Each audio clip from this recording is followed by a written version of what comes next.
YouTube is live. Thank you. Hi, Naomi. Hi, how are you? There you are. Happy to see you. Happy to see you too. I will be putting you on a laptop and bringing you to each candidate when it's time for the one-on-one, okay? So you don't need a new link. I'll put you in a breakout room. So you'll just have to join when it's time, okay? Great, thank you.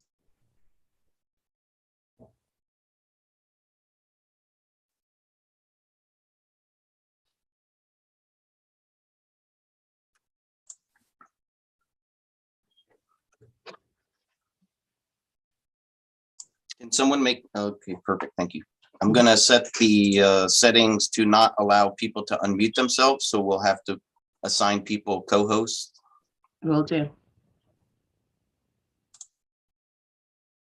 So Joe, it looks like I'm gonna need your help doing that because I can't do that for some reason with my, I don't know why, but it's not letting me. Okay, I'll be right there, I'll show you. Joe, I'm also having a little trouble logging in. If you can make Okay, it. let me, Lisa, let me help out Councilmember Cavallari first, and I'll be right there. We can do a ladies first. That's fine. Oh, council needs to go first. Yeah, council needs to go first. Naomi, may I ask you a question? It's Melissa. Of course. I don't know why it's- Open up the. So while he's doing that, but I can still unmute myself, right? Yes, you can. I know we're being live Checked right now. I still have a horrible. What we want. I know, but Okay. I can't do anything. Yeah. else. I'm So I not just wanna be able recording to- it. All I have haven't is started in our a meeting. recording. I can't do Okay. anything. We're streaming Right. live, We need so to if move somebody's people open, co-host. they'll hear us, but that's okay. Only the host. Okay, that's why I just wanted to make sure I'll still be able to mute or unmute just because. Yes, you can, because I made you a So she's got co-host. you as host then. Fantastic. That's what I thought. Okay, I appreciate it. Sorry, everyone, I'm not there. You don't want me there.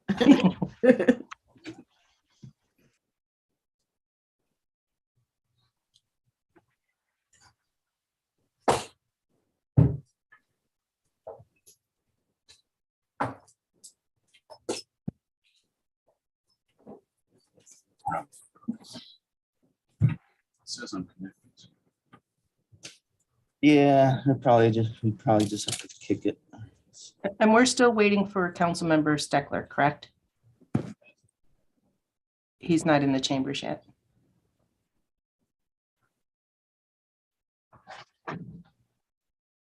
I do when it acts weird. I just turn off the Wi-Fi, turn it back on.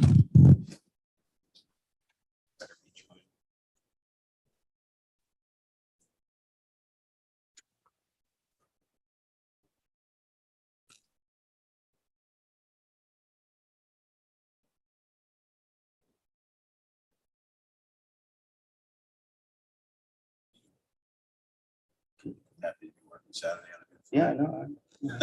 I got my head in the game, you know. All right. Took it easy last night. Fell asleep that my Phillies are playing the San Diego, and I fell asleep before I even got to watch any innings. Watching any of the, Yeah. watching any of the Yankees Astros. Oh, I've been good. Yeah, it's the Yankees been great this year, haven't they? I know. Who? Really? Who? Charlie? No way. Charlie's your uncle? Yeah. Oh my God, my uncle Greg, who works at the.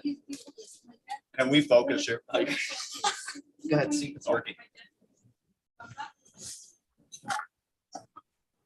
Like our best manager ever. We love him. We absolutely love him. I think we're good, Broham. Thank you. Thanks, Joe. Here we go.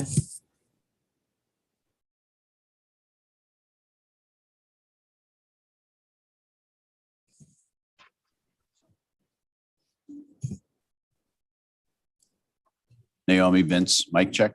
Perfect, thank you.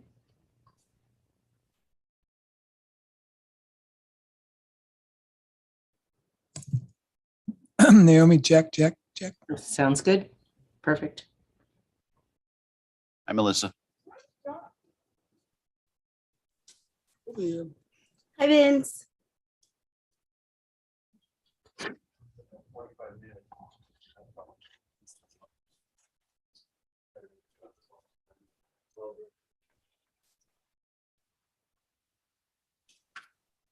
Have a presenter and some of the, I like finding the presenters I can talk to.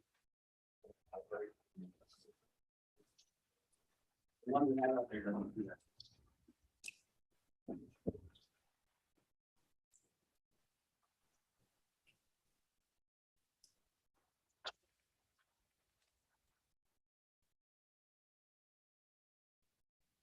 Hey, Stan. Who's doing the writing?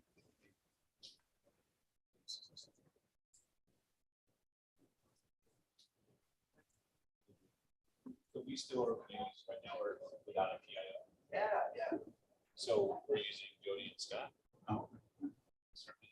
Yeah, no, it's a good job. It's just like that. That's what's, and then, of course, the officers do their own bulletins for everything. So it's part of the process. Base screens and then forward screen to add a press release. Yeah. Yeah, yeah, good.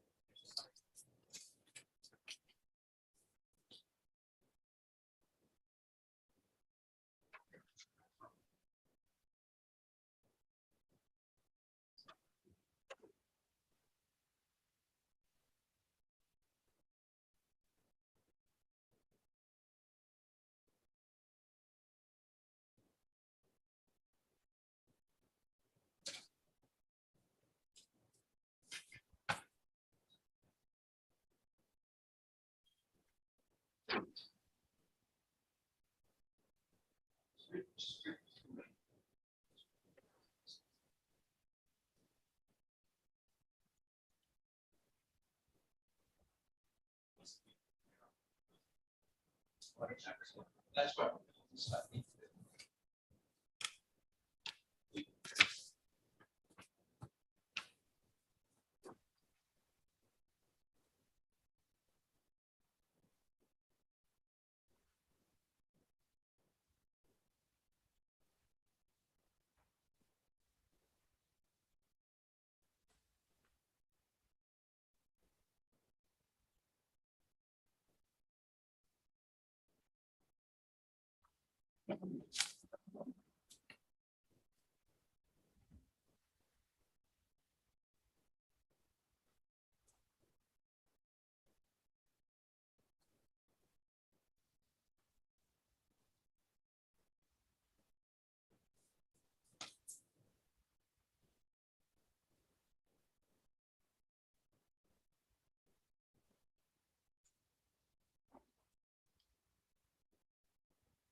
No, it's a good question.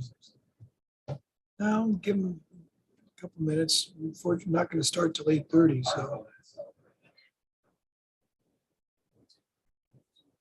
Well, we're going to call the meeting to order in about 5 minutes and just kind of go over stuff, but start the interviews at 8:30.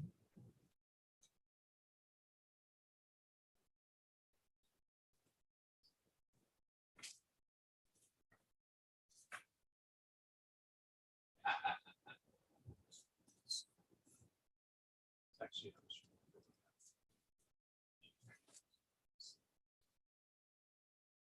Oh, is it?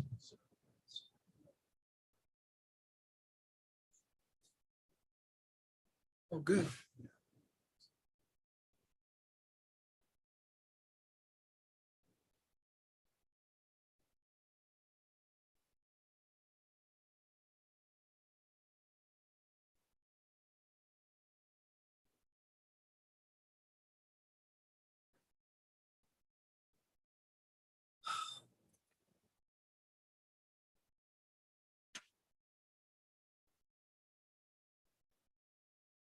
So Connie, when we get to the questions, we don't need to go in that order. This is just, these aren't numbered in order. We can ask any, I'm just gonna go down and everyone can pick from the list, pick whatever.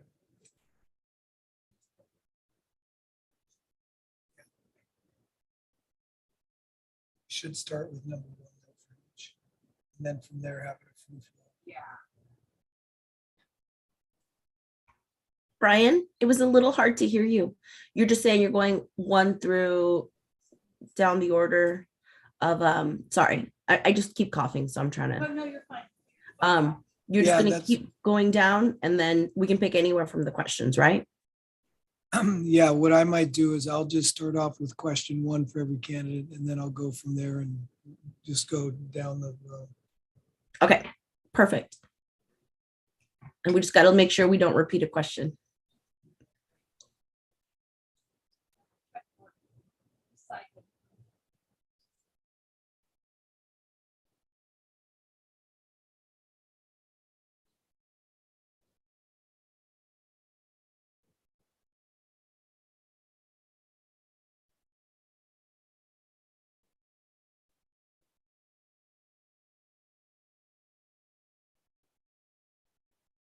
Texted him.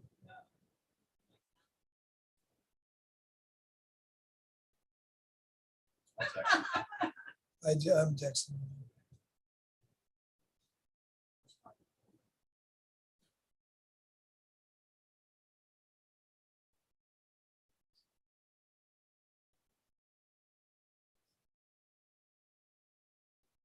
Small thing. That pink thing is probably behind us. See when I'm not here.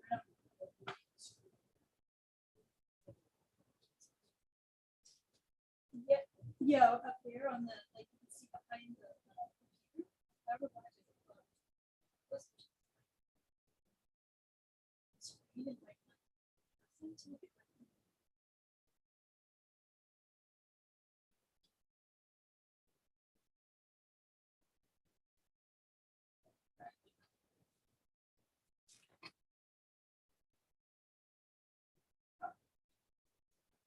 A minute.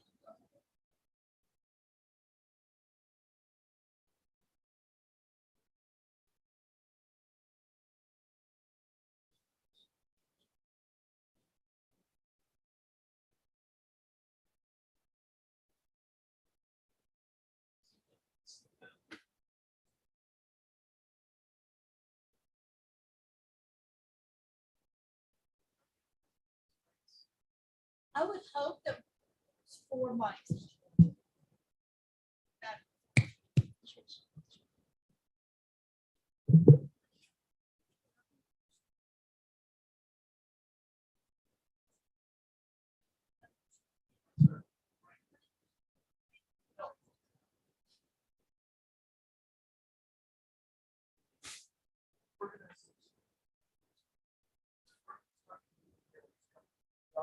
There he is, there he is.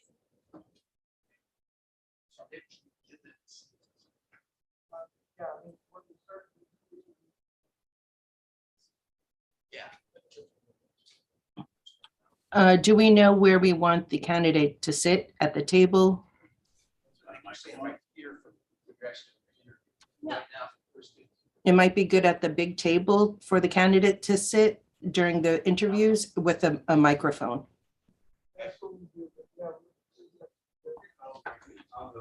Thank you.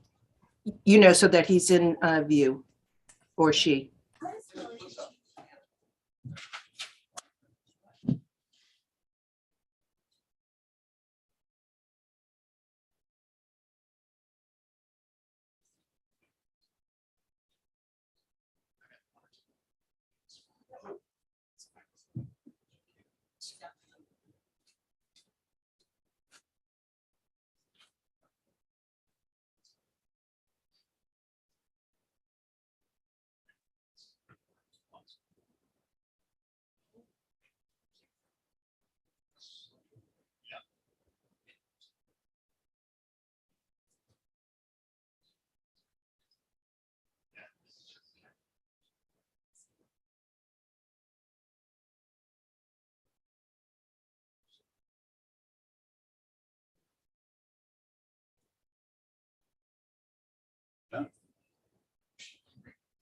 That's okay. Yeah.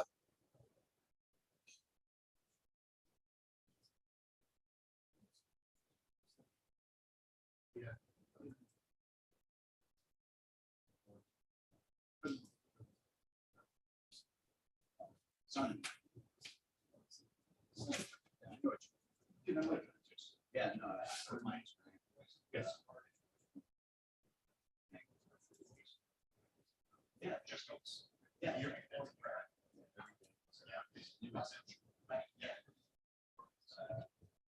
It's really great.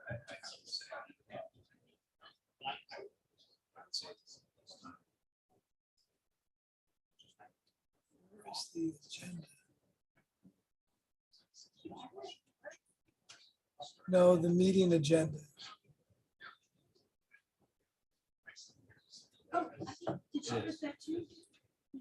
My daughter's, you know, we have. Sometimes we have, baby. Oh, yeah. Yeah. House. Access to each one. See my daughter.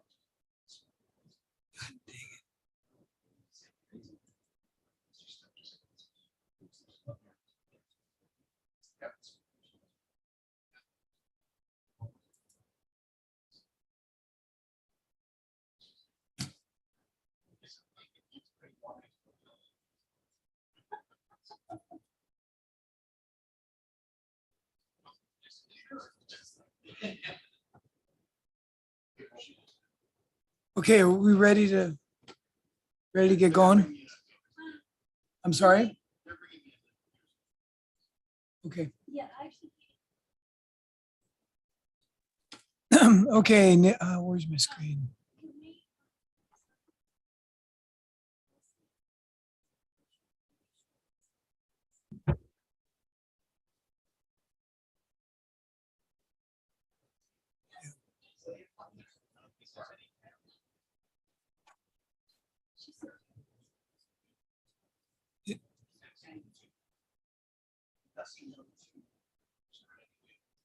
The other two, Oh, yeah, but the camera's back there. yeah. Yeah. Yeah, Martin's here, but. Okay. Sit where?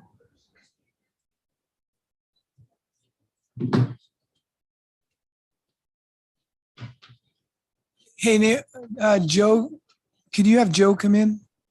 Yes, will do. Yes, I'm configuring. Okay, I'll be right there. Okay. And we also need Mr. McNick to have a microphone. Yeah, we've got a mic here. And Joe will make sure that it's on for you. Thank you, sir.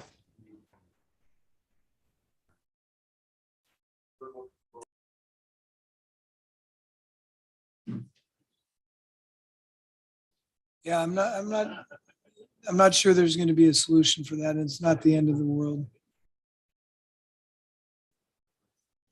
I think the most important part is that he can be heard, or they can be heard. We can also have Joe move the camera slightly, angle it, because since Mark bombed the other way, Yeah. Oh, There there's, you go. yeah. And then we can't see him, but if he's angled a Yeah, little, that's- there's a partition blocking the candidate's face. Oh, there he goes.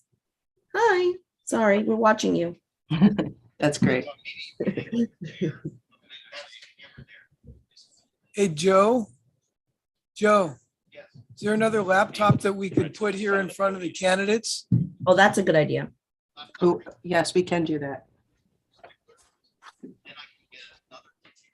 Well, I think to stay on schedule, let's get one for the candidate and then get one for John so Melissa can see the candidates.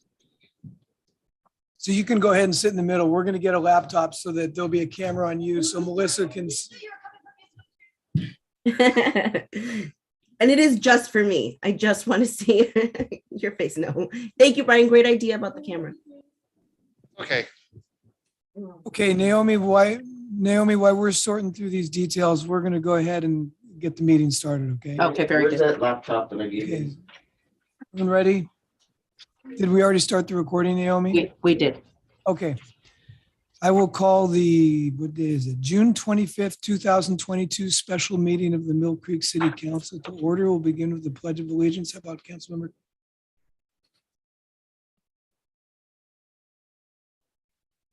Allegiance to the flag of the United States of America, and to the republic which stands one nation under God, indivisible. Naomi, roll call, please. Mayor Holtzclaw, Here. Mayor Pro Tem Vanel.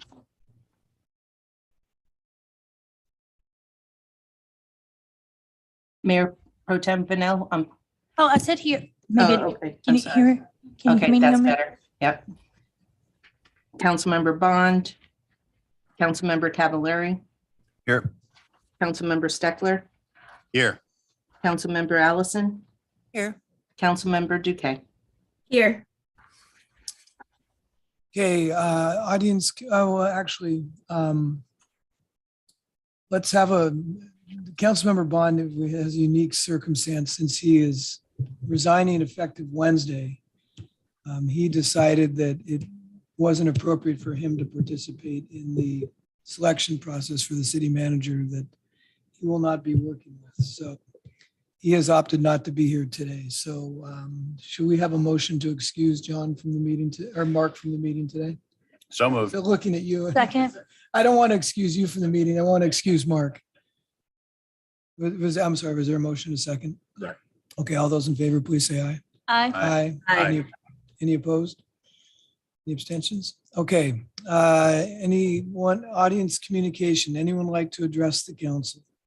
I'm not seeing any members of the public in the audience, not seeing any online, okay? Okay, we have a busy day today. Just to go over what the day will be this morning, we'll get started here in about 5 minutes with our council panel interviews. So we'll be conducting an interview in here with each one of the candidates for, I believe we have 45 minutes with each candidate. And while we're doing that, the directors will be in City Hall North doing their interviews with the candidates. We'll have a recess around noon for lunch. And then we will not reconvene, but we will then conduct our individual interviews for the afternoon. And then we will have some dinner and adjourn into executive session later this afternoon and begin discussing qualifications. So anyone have any questions about what will transpire during the course of the day? Melissa, can you hear and see everyone okay? You're on mute. Yes, except for the candidate who I think is logging into the. Yeah, we're getting there. We'll have that done in the next 5 minutes before we formally start the interviews. Thank you. Okay, anyone have anything for the good of the order before we get started in a few minutes? Okay, so we are going to be kind of getting the technical details sorted out here with the laptops and getting Councilmember Steckler hooked up, and then we will begin in 5 minutes with our first candidate, Mr. Mitnick.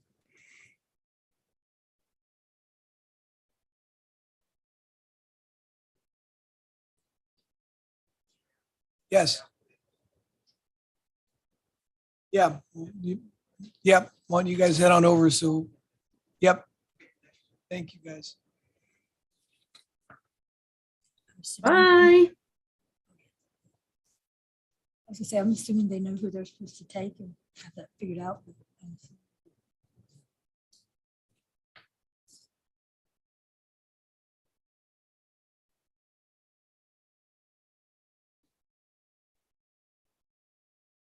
We have breaks in between each one of the interviews, so Do we? I believe we have about 10 minutes in between each.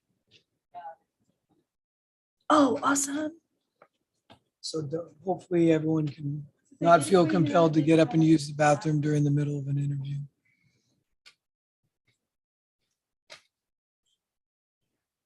Where's the camera?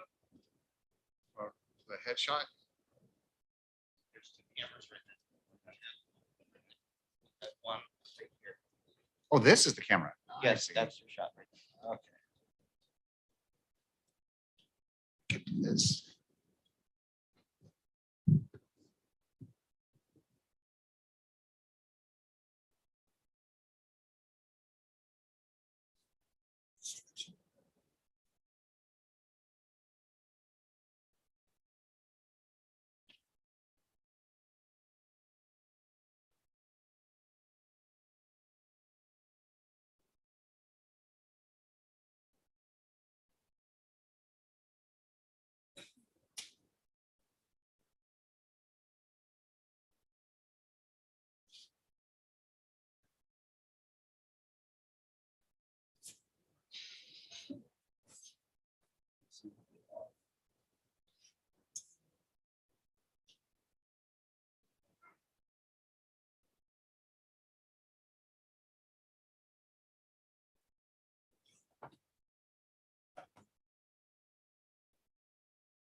Can't wait for these partitions to come down. Stack them up like you guys. We brought it.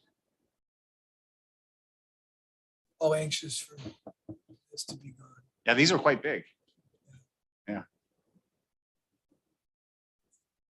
It's all right. Yeah.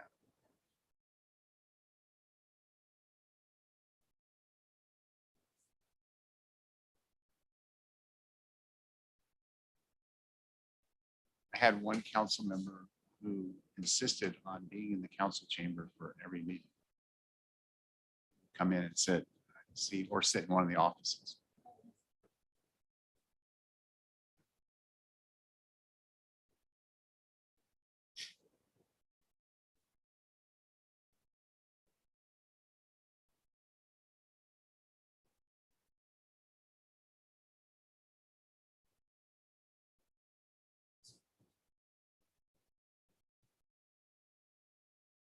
Okay, we'll get going in 1 minute.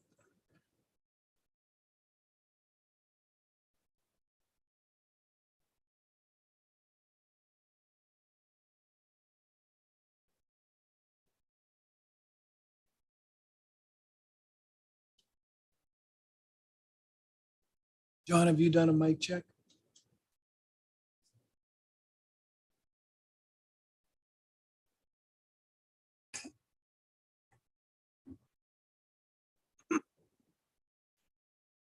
Did Council Member Steckler do the mic check? I didn't hear it. How do I sound? Great, thanks. Young? Strong? Amen, thanks.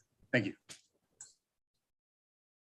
Okay, Scott, you ready? Ready. Okay, we're going to begin the first interview with Scott Mitnick. Scott, welcome. We have a set of questions that we're going to use with all the candidates. And so I will start with the first question and then we'll go down the aisle or the dais and have each one of the council members ask a question. And we have 45 minutes. We may or may not get through all the questions. So I'll begin with if you would introduce yourself and give us a brief overview of your experience and specifically tell us what you think you would bring to the city of Mill Creek. Well, good morning, Mr. Mayor, members of the council. Let me just say it's an honor and a privilege to be here with you today. By way of my background, I earned my BA degree in political science from Cal State University Fullerton, and then an MPA degree in public finance from Syracuse University. Since completing graduate school, I've had the privilege to work for 5 outstanding local governments in California, starting with the city of Burbank, where I spent about 7.5 years in 4 different positions, starting off as a financial analyst in the finance department. Then I was moved over to the planning division in community development to work as a project manager. And from there, I was promoted to assistant to the city manager in the city manager's office, did that for 2 years. And then I was promoted to budget administrator, a division head position back in the finance department. It was a great experience for me. Got to work on preparing and managing a large budget of about $500 million for a full service city. So I did that for a couple of years. Then I moved on to the city of Yuba City up in Northern California, where I worked for over 3 years as an administrative services director. That was one of my favorite jobs in my career because I was able to be both the assistant city manager and the finance director. So I was living in 2 worlds that I really enjoyed. Worked for a great city manager, young organization, with a really good city council. And after about 3 years in that role, I moved on to the city of Thousand Oaks in Ventura County, where I spent just under 17 years in 3 administrative positions. Yeah, that was a really good experience. I started off as a deputy city manager, did that for a few years, and then I was promoted to assistant city manager, functioning as the chief operating officer. City council then selected me to serve as city manager, and I was in that role for 11 years. And that city has a lot of similarities to Mill Creek. Master plan community started with a clear vision in the early 60s, the second city in California to adopt a general plan in 1971. Again, master plan, the residential communities feel very similar here. And from there, I went to Sutter County back in Northern California. And I went over to the other side and I served as a county administrator. And I did that for over about 2.5 years. That was an eye-opening experience for me. Cities have interesting views of counties. Not too many people get a chance to manage both. I feel really grateful and lucky that I got to do that. I was surprised by how much I enjoyed that role. And it was hard. Being a county administrator, for our county administrator friends out there, it is a tough job. I have a lot of respect and admiration for what people do, or the staff, the organizations do in counties. From there, I went to El Segundo in the South Bay portion of Los Angeles County, returning to the role of city manager. It was a dynamic coastal community. I was very proud of what was achieved there. And I was in that role until February of this year. And since that time, I've been with the Cosmont companies, now headquartered in El Segundo, working as a land use consultant and doing financial advisory work.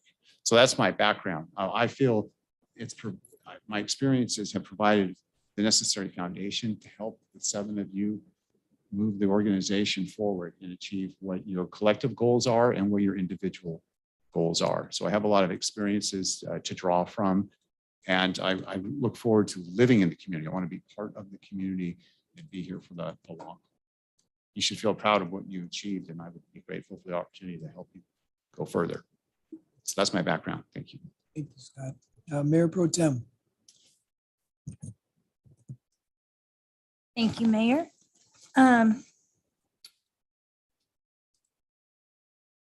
Scott, I'd like to know, what experience do you have working in a political environment, and provide an example of when you stepped on a political landmine, and what was the issue and how did you resolve it? I have a great deal of scar tissue from political events over the years. I've worked in cities that were very political, dealing with growth issues, very similar to what you face here in Mill Creek, especially in the city of Thousand Oaks. That community was so proud of what it had achieved in terms of open space and trails and quality of life, and just did not want to have more intense urban type development.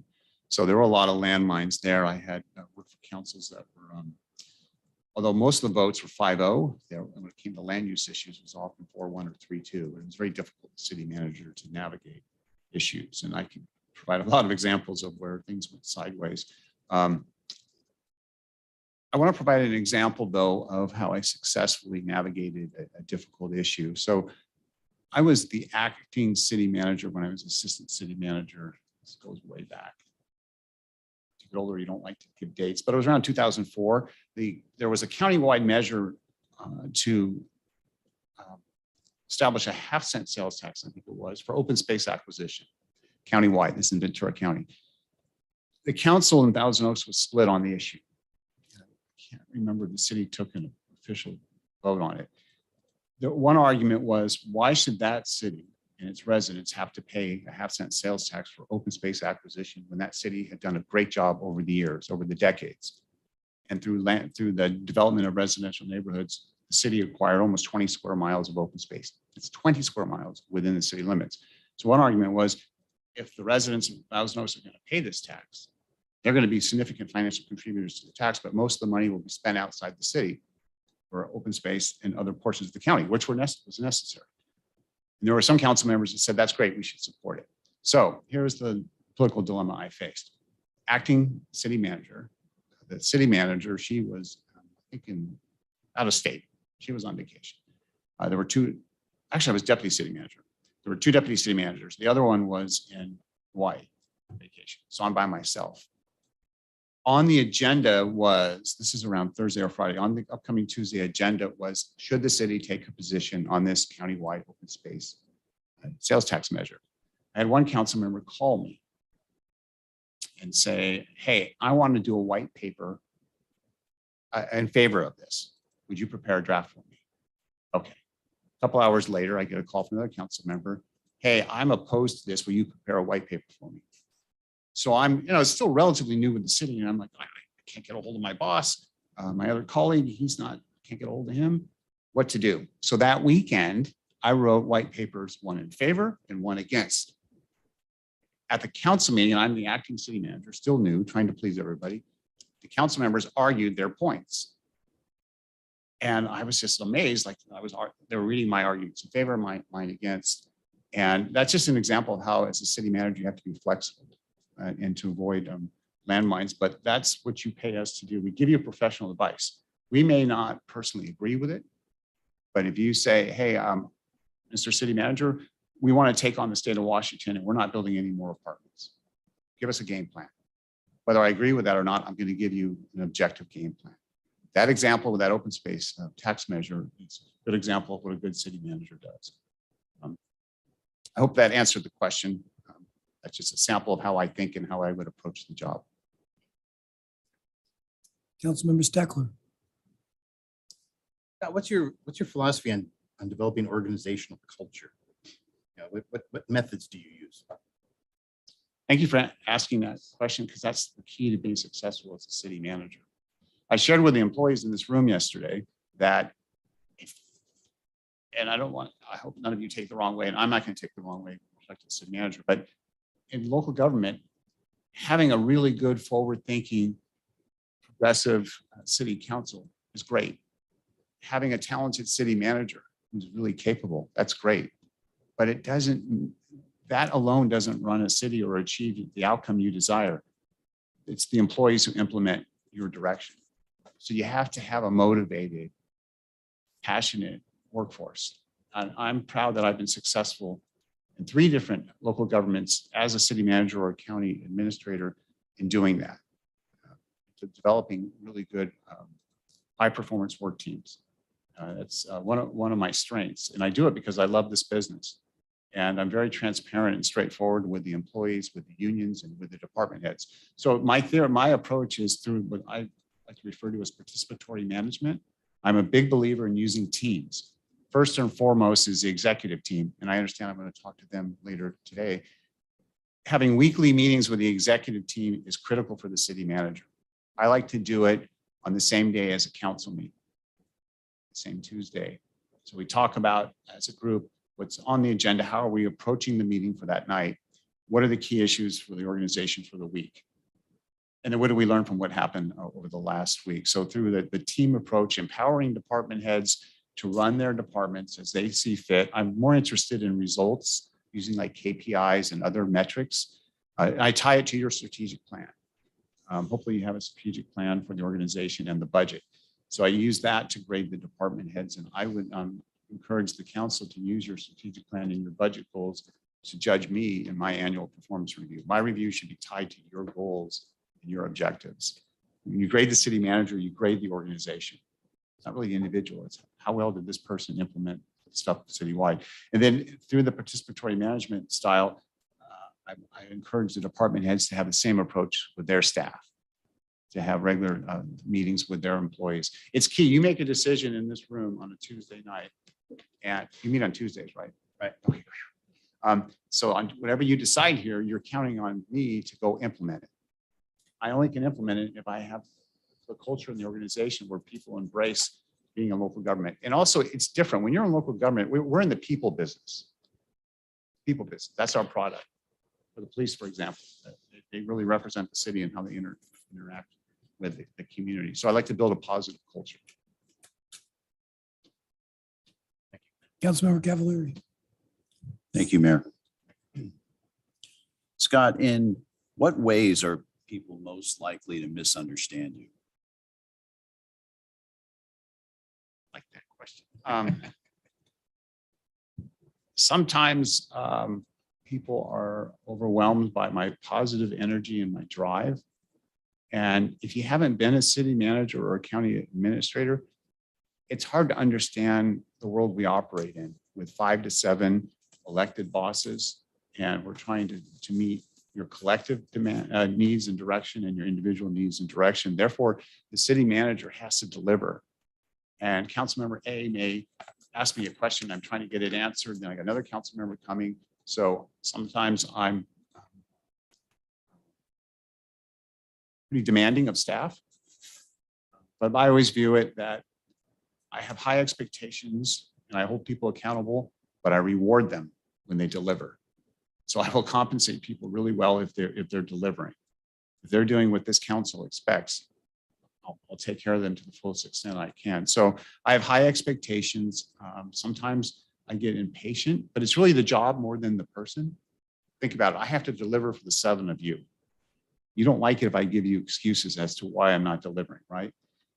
So I can be perceived as being demanding, but I also am a big advocate for the employees.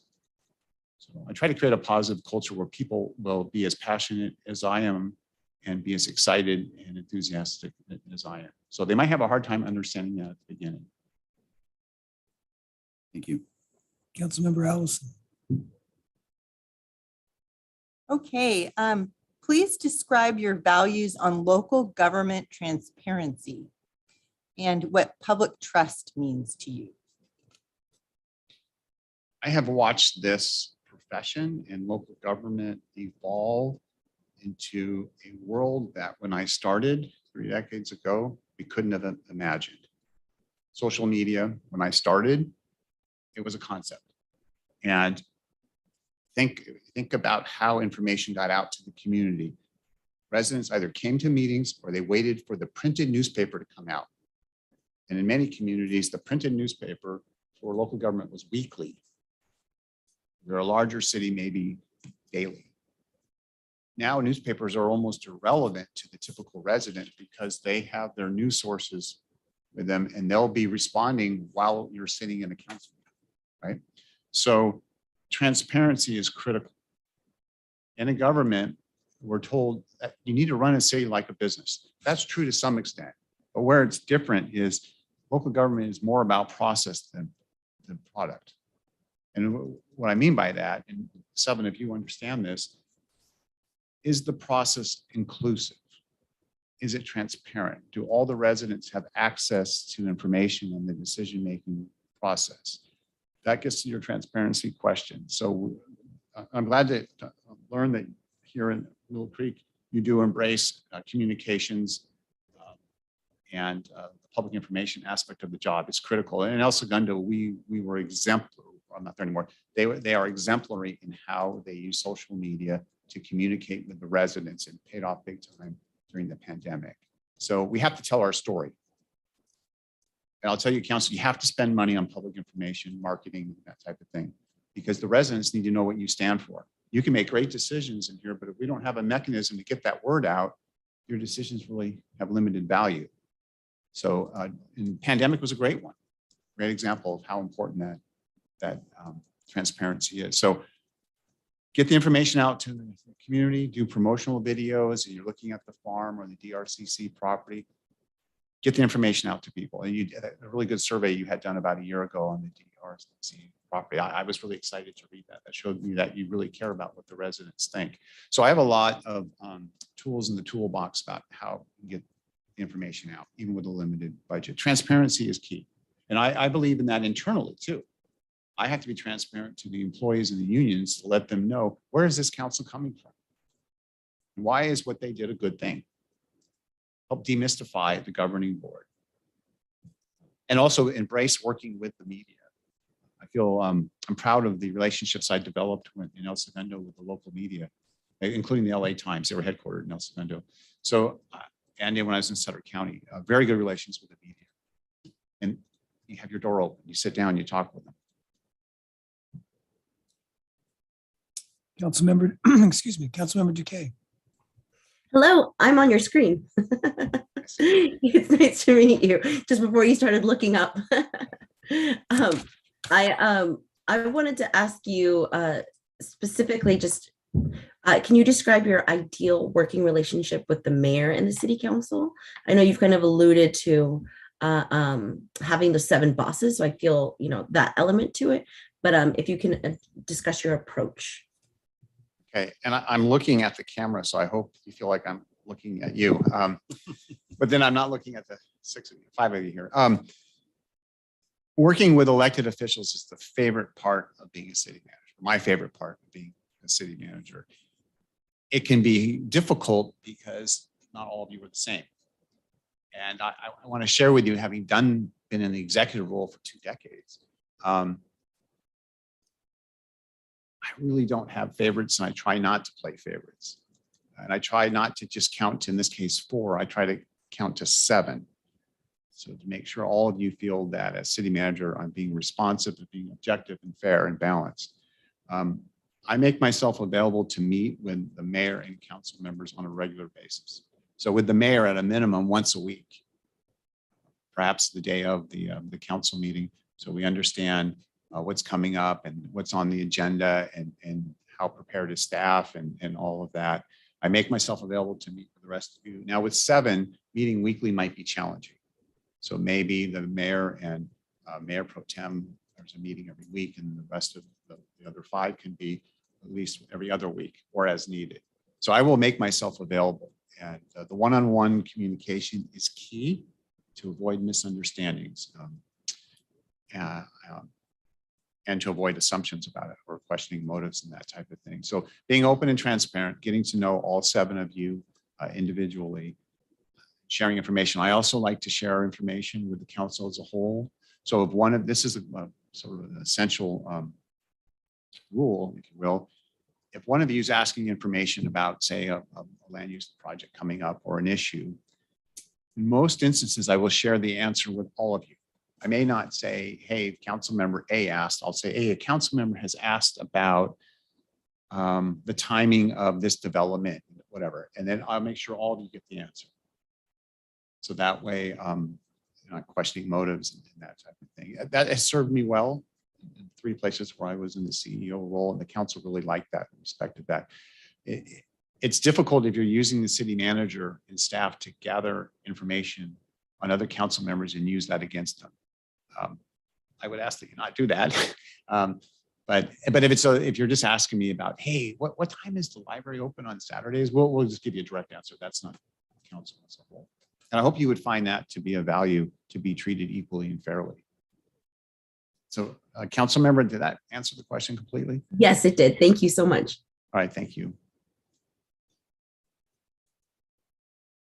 Tell us about the most complex project you have managed, and tell us what your role was in it and what made it complex. Yeah, let me think about that one.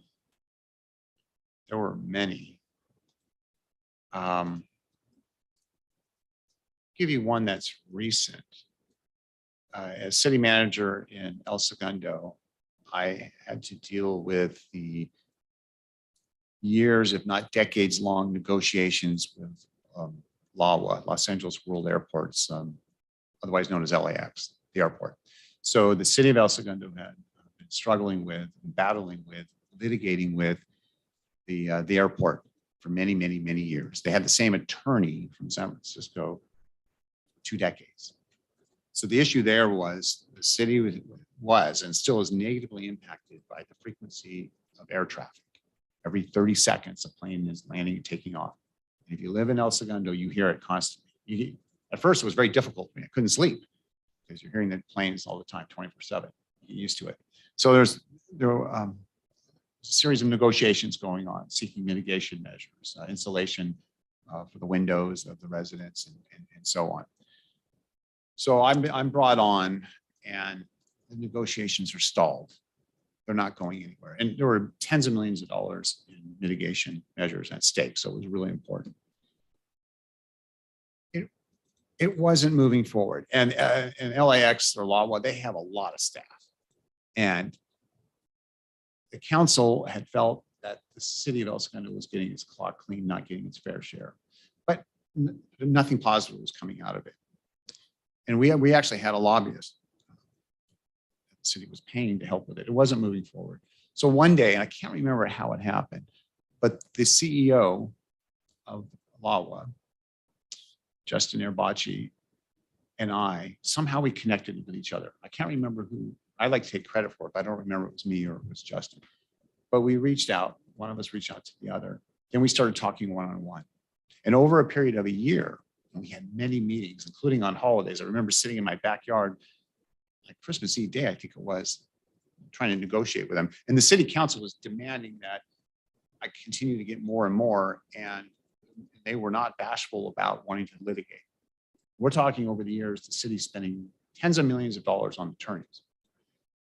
But the two of us managed to work out a positive outcome that our staff and our attorneys and consultants were not able to do. And it was the relationship that we had built. But we had over a dozen meetings, one-on-one. I think he often would seek refuge in El Segundo and wanted to come over for lunch or dinner. We went to a lot of dinners together just to get out of the stress of doing the major capital projects at the airport. But the two of us worked out a great deal, win-win all the way around. And I'm proud to have delivered to that city over $100 million in mitigation measures. So the lion's share of that will go to residents for what was called RSI, residential sound installation, I think it was, but also significant improvements to some parkways, landscaping and roads in El Segundo. I'm really proud of that. That's just one example. And it was difficult with city council because they wanted to litigate. So I was able to convince council, don't litigate because nothing will come from that. And you can't take this organization on to after a certain point. So long story, very complicated. I feel we got the very best position, but it was based on the trust that was developed between the CEOs of the two organizations. I'm really proud of that. Mayor Pro Tem. Thank you, Mayor.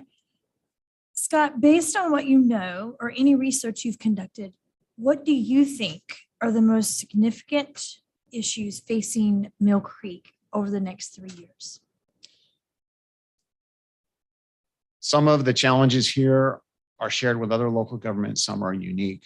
On the challenging side is financial stability, sustainability, and security in terms of revenues. Mill Creek is a wonderful community. I hope to work and live here, and I will live here. Where we're different than other high performance organizations here in King County and Sonoma County is this city doesn't have the diversity of revenues that other local governments have. Just like all of you in your personal investments, you look at your portfolio, you want to have a diverse array of investments, right? You don't want to have all your money sitting in an S&P 500 fund or in a savings account, right? You want to be diversified. Same with local governments. Local governments need to have a diverse array of revenues. So if we're having a downturn due to the pandemic, you don't want to be an organization that's heavily dependent on sales tax. Or in El Segundo, the #1 revenue source in the general fund was the transient occupancy tax because it has 15 hotels. So the hotel tax was the largest source of revenue, and that city was hammered when the pandemic hit, right? The neighboring city, Manhattan Beach, had, like Mill Creek, had over 50% of its general fund revenue from property tax. They weren't hit as hard. So the diversity of revenues here, the lack of it is a challenge. Not saying it won't work, but when I heard at the Citizen Forum yesterday, hey, we want to have recreation facilities like Linwood and Bothell and these other places. Well, look at the revenues those other cities have. It's hard to produce that without those. I'm not advocating you have those revenues, but you pay people like me to answer questions. Well, why not? And that's one of the reasons, the lack of diversity. So you have to learn to live within your existing revenues. Make sure your revenues, one of the first things I like to do is, are the revenues that we receive, are they efficient? Are we getting the full value?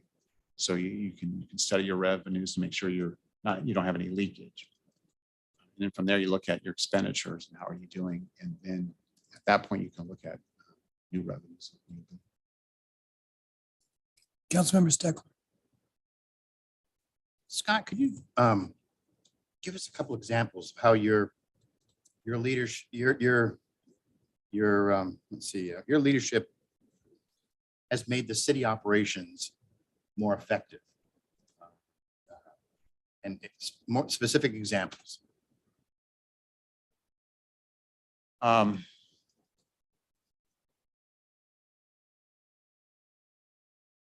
It starts with the people in the organization.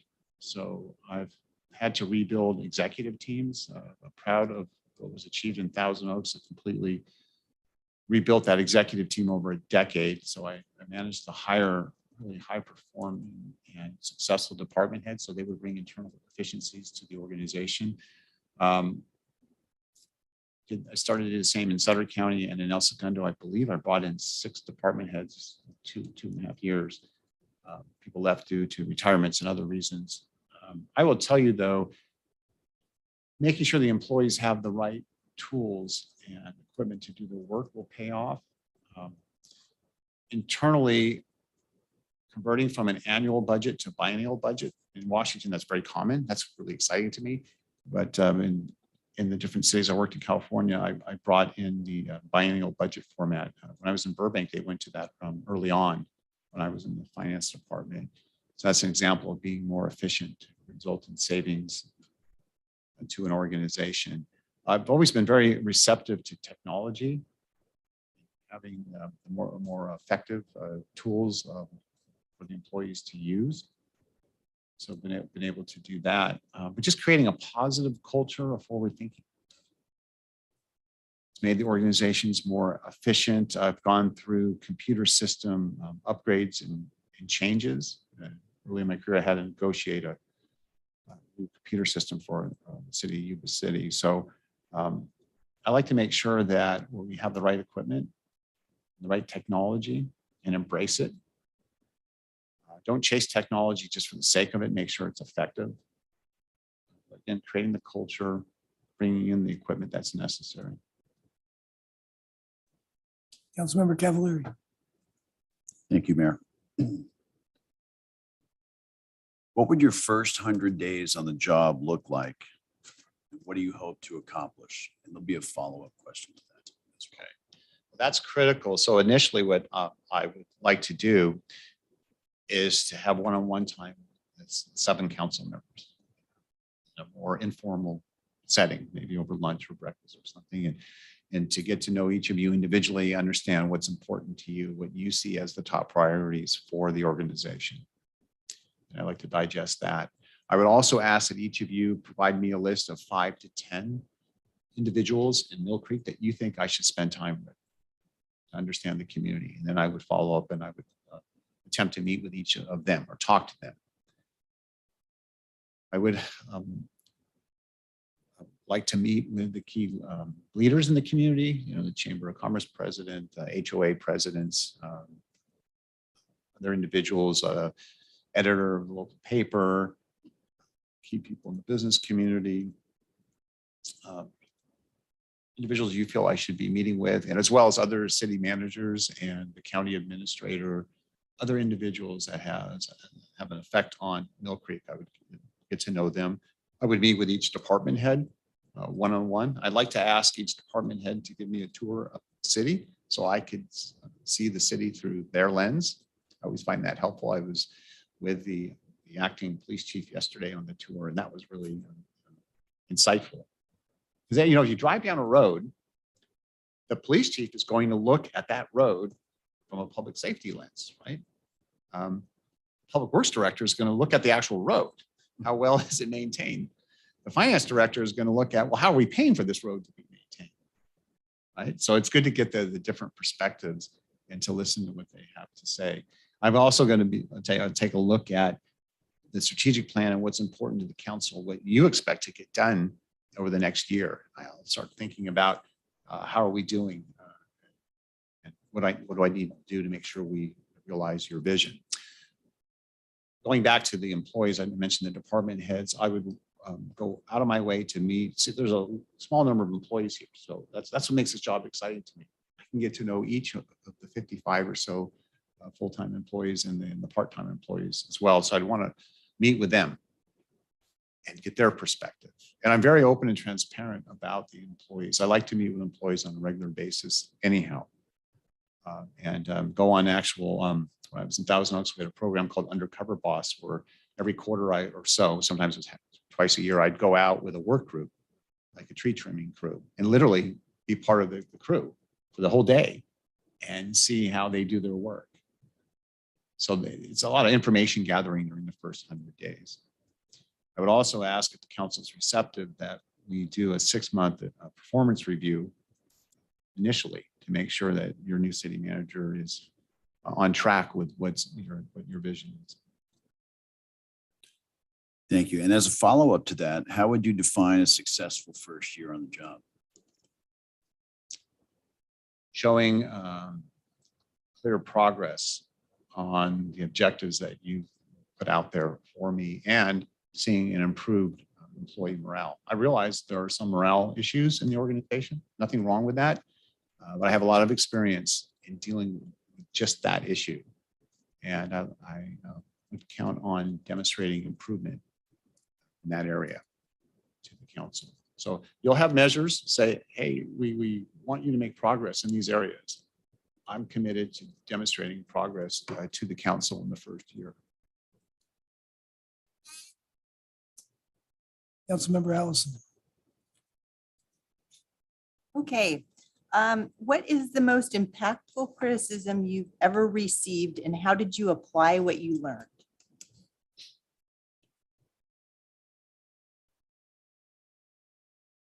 I can think of an example. I can't shake it from my head from years ago. So I bring a lot of passion, energy, excitement, enthusiasm to the job. And I don't know why. I just love public service. And I never get tired of it. Even if I'm physically tired of working on an issue, I just love doing it. So as I mentioned, I can overly protective of Mill Creek or the city council.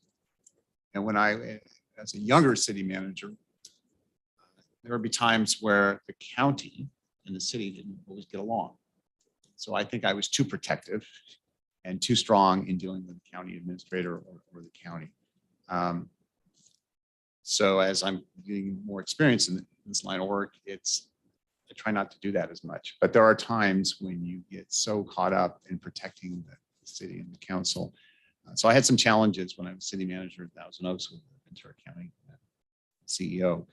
And I remember once a council member had pulled me aside and said, you've got to stop that. You don't have to be the smartest one in the room. You don't have to plummet them. You've already been successful in achieving what we asked you to do. And I can still remember, and that council member is retired and lived in Spokane. But you could talk to him about it. But there were some times when I had to learn to, okay, you achieved what you wanted, now back off. It stays with me. So it's kind of ingrained in muscle memory. Councilmember Duque.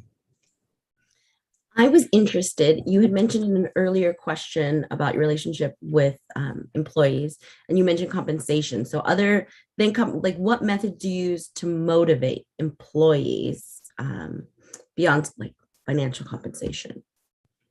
Thank you for answering that question. That's really important. In local government, it's rare for individuals to quit the organization or the community. Typically, when people sign up to come work in Mill Creek, they're excited. It's a great community. They want to work here. They want to have an impact. They want to have meaning and value, right? If they leave, they often are quitting their boss. They're not happy. I'll tell you, when I was in Thousand Oaks, I took an organization as city manager that was in total disarray. City manager. The chances of me succeeding at that time were really low. The council was at war with each other over various issues. By the time I was done, the council was getting along wonderfully, high performance organization, great things were happening, and the turnover of employees was really low. At the department head level, individuals would leave not to go work somewhere else, they retire. Used to say they either retire or they pass away. They would take jobs elsewhere. And it took a while to get to that point. I would strive to get to that point here. Now, if somebody wants to go work for a much larger organization, we can't help that, right?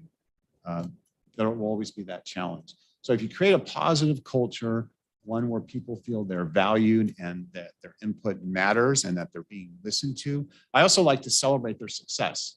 I'm sorry, I don't know if we do that here or you do that here, but at the beginning of the council meeting agendas, I always like to have a special presentation portion. And I like to put on it 1 to 2 items each council meeting where we recognize and celebrate success of employees or people in the community. So if you have a little league team and they win the state championship, bring them in at the beginning of the meeting.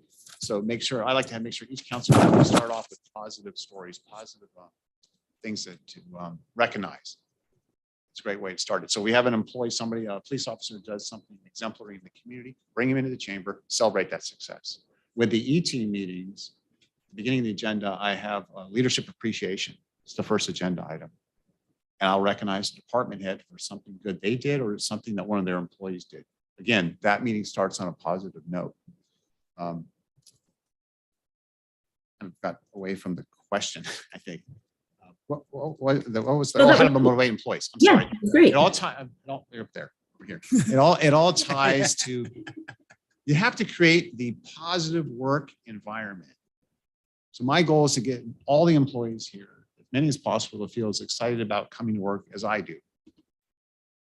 In local government, I always came to work feeling I'm so lucky to be here, and with 55 employees, I believe we get the rest of them to feel the same way. Then a lot of the morale issues will ultimately go away. The employees have to have trust and confidence and believe in the city manager.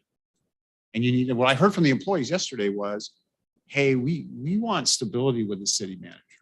We don't want the revolving door anymore. I would like to help to address that issue.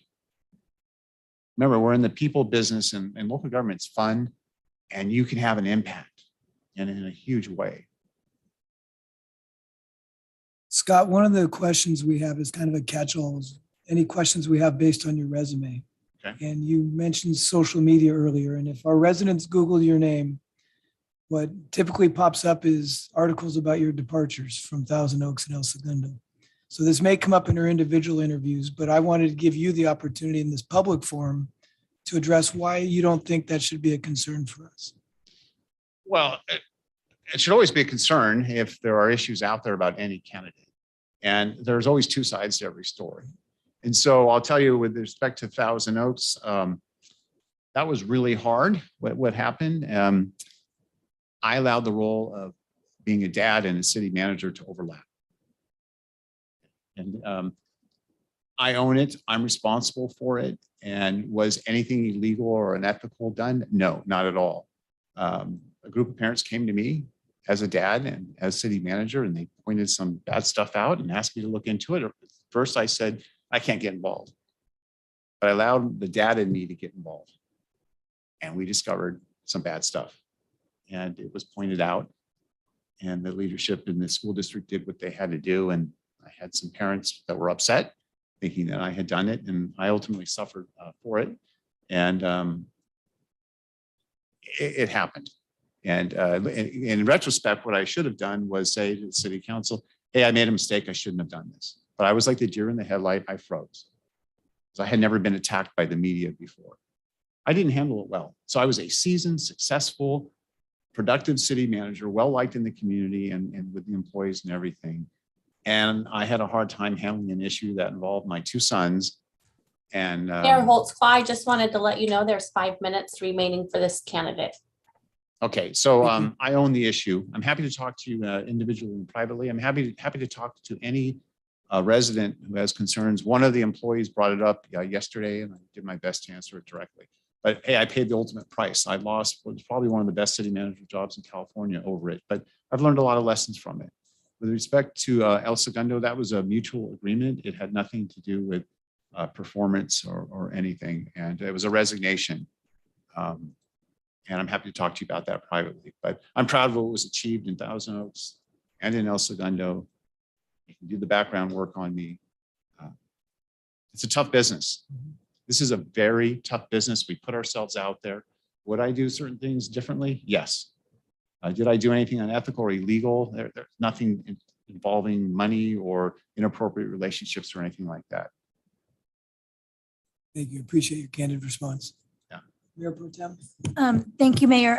I will wrap up since we have 3 minutes left. So I'd like to end, Scott, by just passing this back to you and telling, this is your chance to tell us anything that you want us to know that maybe we didn't ask you, or was there something you wanted to go back and amplify or clarify for us that you had answered any of our questions? So just kind of a chance for you to tell us something that you want to make sure we know.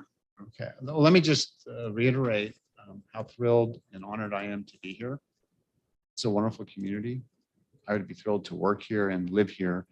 And I have built up a lot of experience. I have a lot of tools in the toolbox, which I feel would be very helpful to all 7 of you. And it's in your best interest to take advantage of somebody like me with that skill set and experience. Each issue that we deal with in local government, there's a beginning, middle, and end. I'm very good about helping understand where you are and what your options are and how to get to the desired outcome that you have.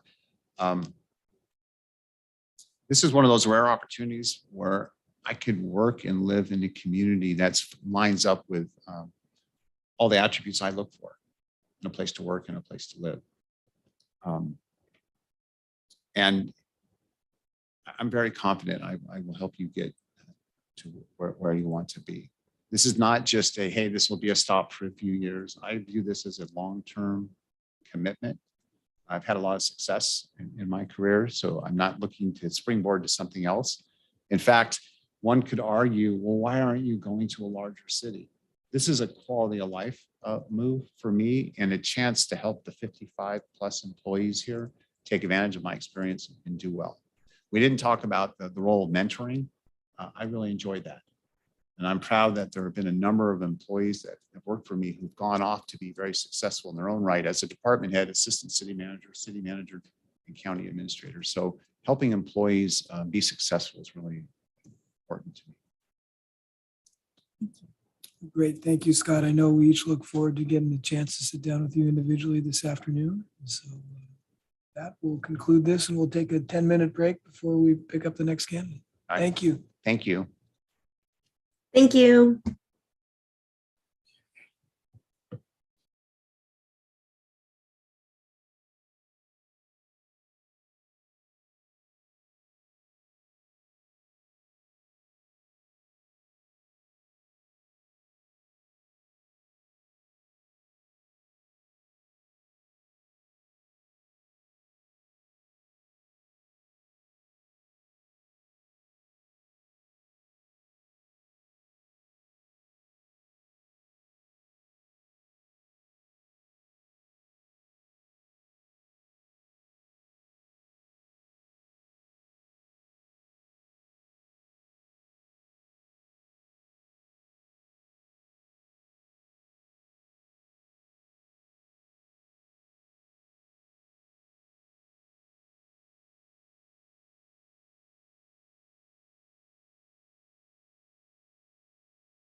This ain't gonna be weather I want to go. I want this.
But Al, do you want to grab Jeff? It's 9:24.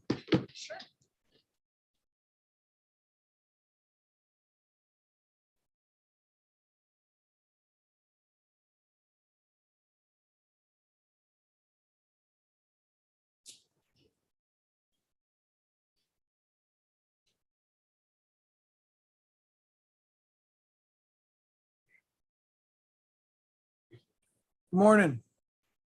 Want to go ahead and have a seat. Apologize for the COVID setup, but it is what it is. Yep. Lisa, are you ready? Yes. That's why we have the laptop. So we've got the screens. We've got 5 of us up here, 1 of us down there, and all of us up on that screen. So, Okay. Okay. Perfect. okay, you ready? Absolutely. Okay, good morning, Jeff. So for the next 45 minutes, we've got a set of questions that we ask from, the same set of questions for every candidate. So I'll start off with the first question, and then I'll just give each one of the council members an opportunity to ask a question and see how things go. So I will start off by asking you to introduce yourself and give a brief overview of your experience and tell us what you believe you would bring to the city of Mill Creek. Sure. Jeff Knighton.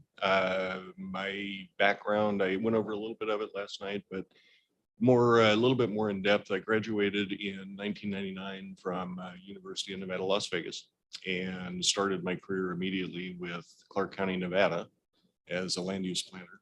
Clark County, Nevada, most of what people refer to as the Strip is in the county. City of Las Vegas is actually pretty small. So worked there for several years in doing land use and permitting. I worked on a little bit of the Bellagio before that was built. So that was interesting. And originally, going back a little bit, I was a military kid.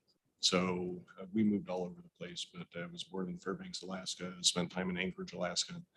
And I visited the Pacific Northwest in, say, 2002 or 3, and decided this is where I wanted to be because it reminded me a lot of Alaska, except 20, 25 degrees warmer at all times. So that was nice.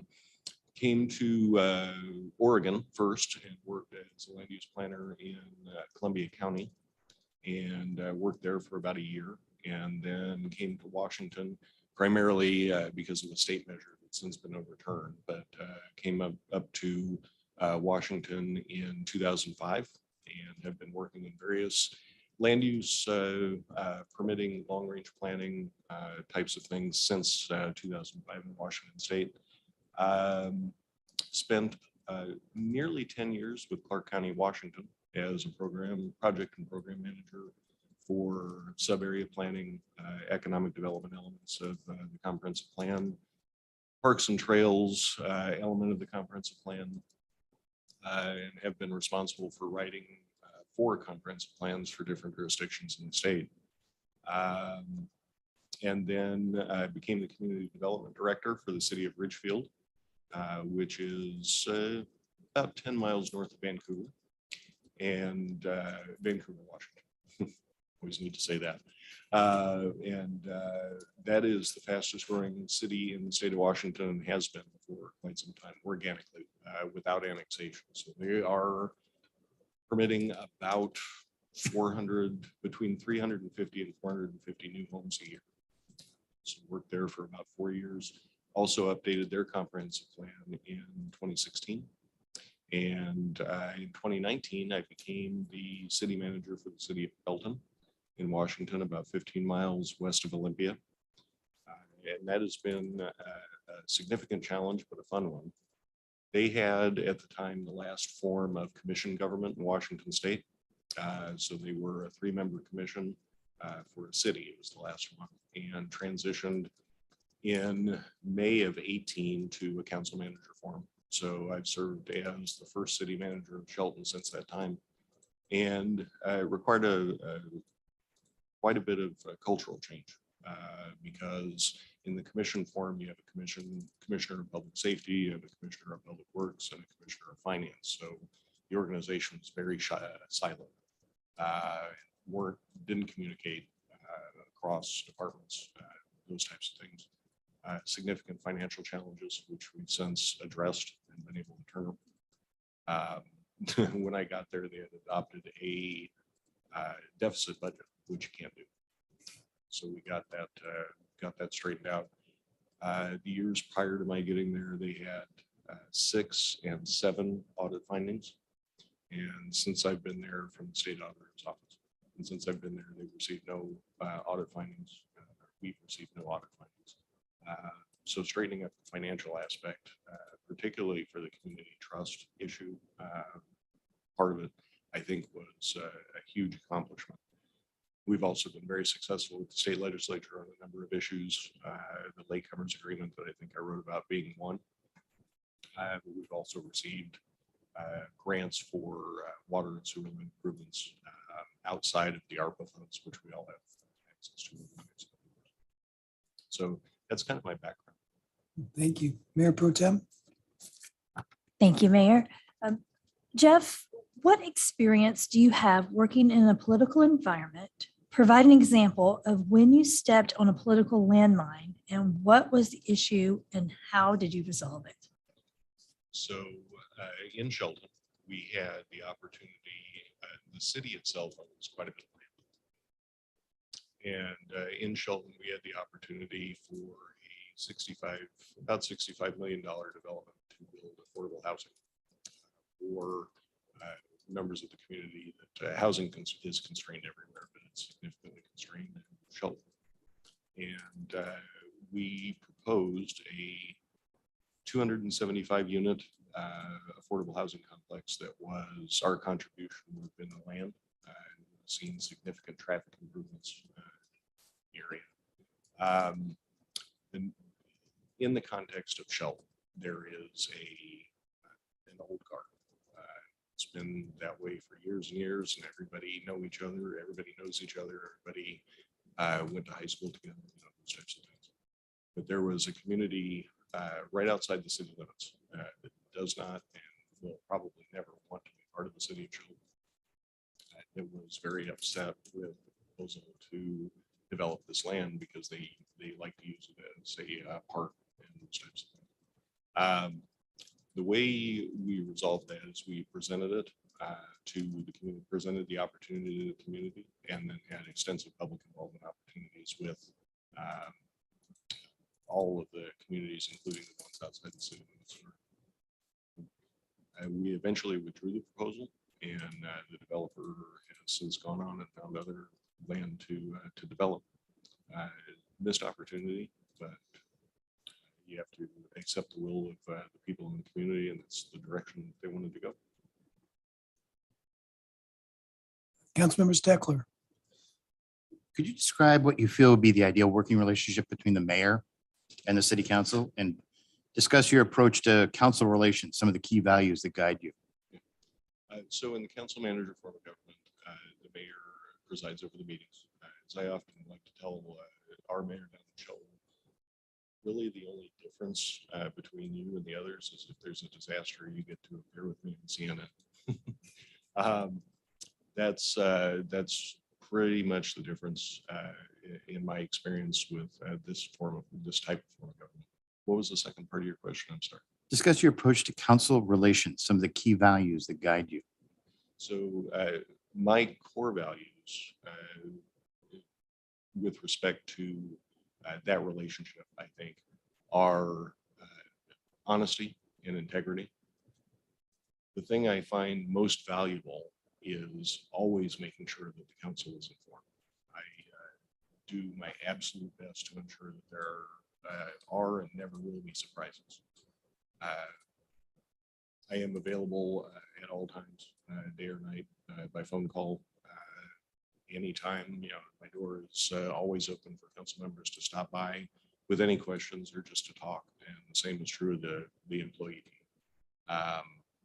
I have answered council questions from Hawaii on a couple of occasions. I wouldn't take my phone with me, but that's something that I think is very important, is to make sure that I am always a phone call away if any question comes up or anything that the council would like to know, is to make sure that I'm available to them at all times. Thank you. Councilmember Cavallari. Thank you, Mayor. Morning. Morning. Based on what you know or any research that you might have conducted, what do you think are the most critical issues facing the city of Mill Creek in the next, let's say, 1 to 3 years? So a little bit of background. If something has been in print about the city of Mill Creek, I have, for the last 3 or 4 years, I've read it, watched all your council meetings since January. So I'm familiar with some of the discussions you're having, particularly with the sub-area planning over here, or right around the corner. I think the DRCC property is going to be incredibly important to the future, long-term. I understand that there are quite a few employees that are considering leaving or have left over the last 6 months. So I think focusing on a stable, strong team here at the city is going to be one of the most challenging things, but also one of the most important. People that work here need to feel like they're valued, and they need to be given challenging assignments that are in their field of expertise. I think if your opinion is heard and valued, even if the decision is to go in a different direction, then people will accept that. It's when the value is not placed on people's opinions, it's when they grow discouraged and seek other opportunities. I think the financial component is one part of that, but nobody goes into public service to get rich. It's been my experience, because that just doesn't happen for employees, for the team, but they need to feel like they've made an impact on their community. I think that is being quality employees. Another challenge, I think, is creating a sustainable financial plan. What I've done at the city of Shelton, we created the first 10-year financial forecast for the city. And then we created strategic goals within that framework. What's possible? What are the goals to achieve within what's possible? And then what are the steps to get there? So we've done the first strategic plan. We're now working on KPIs, key performance indicators, as a component of that plan. And the reason why that hasn't been done already is because we didn't have the data to track. So now we have about 3 years of data to track to see where we're going, and then deciding what those key performance measures are, so we can track them, send those to the community. This is what's important to you. This is how we're doing in each one of those areas, and this is where we're going to work.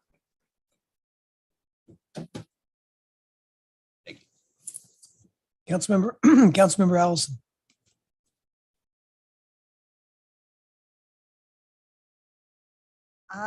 Let's see. So other than compensation, what methods do you use to motivate the employees? You touched on it a little bit, but if you could expand on that a little bit.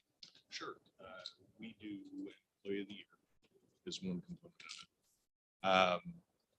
We select an Employee of the Year, but each department nominates one, and each one of those nominees gets a personal letter from me for their file and for themselves, just thanking them for the work that they do.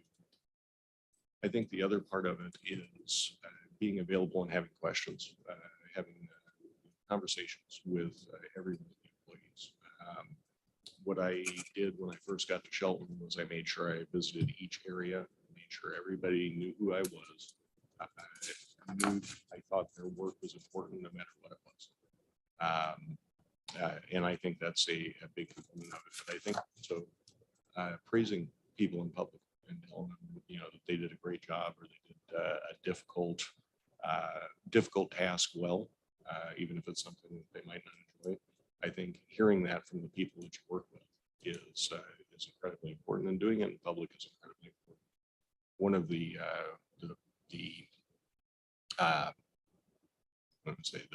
rewards for being Employee of the Year is attending the Chamber of Commerce Gala that they hold every year, the big party in April. And they get to attend with myself and my wife when we go to those things.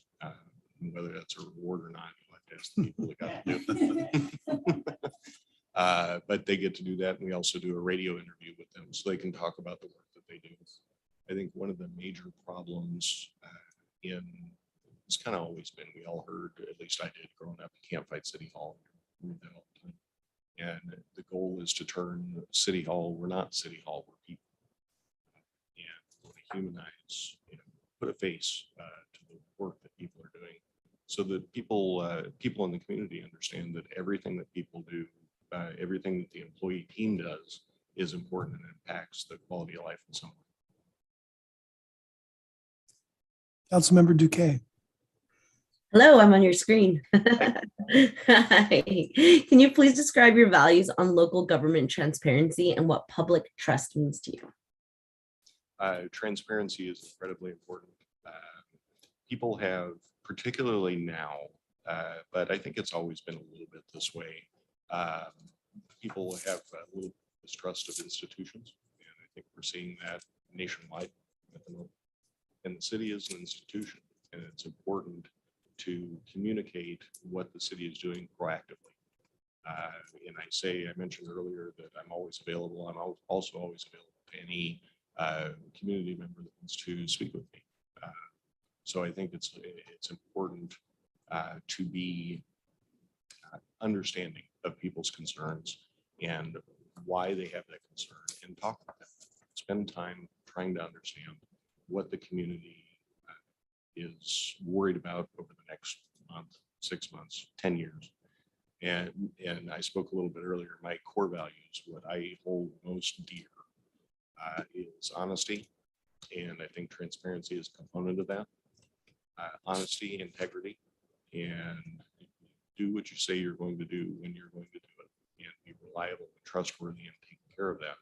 And then empathy, because that's the third thing that's incredibly important to me. I think you have to understand, or at least try to understand as best you can where other people are coming from, because not everybody has the same experience.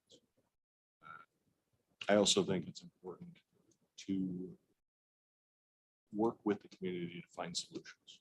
And I've been in government in various capacities for over 25 years.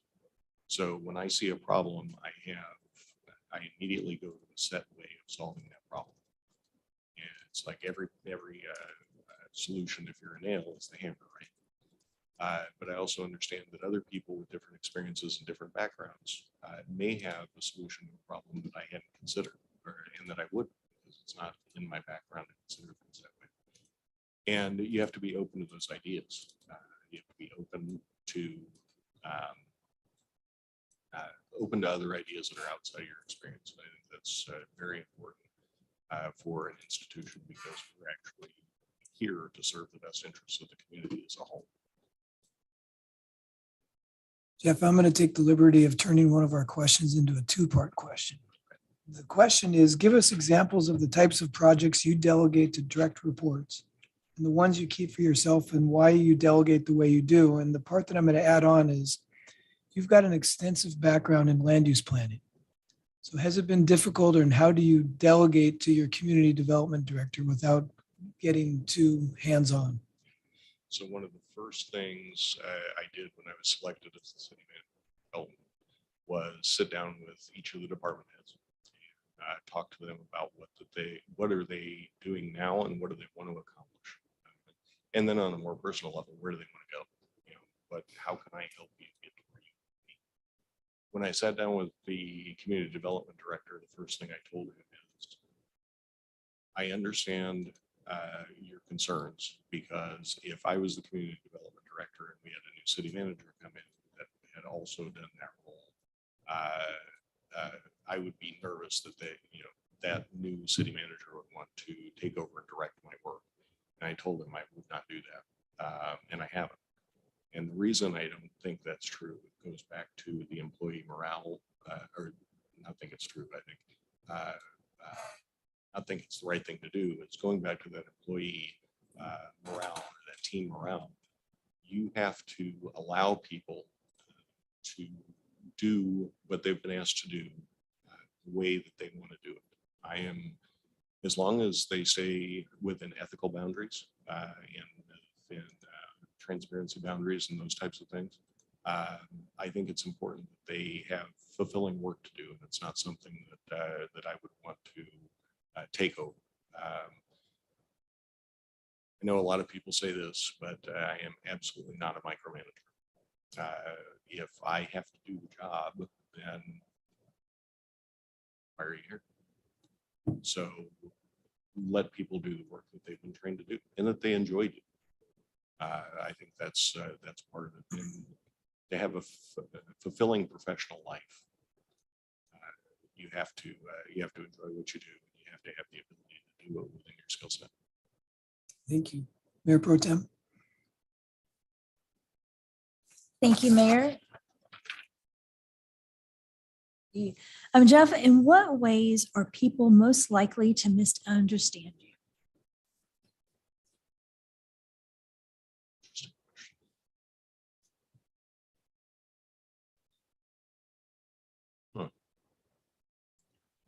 You got me stumped. That's the first time I've heard that.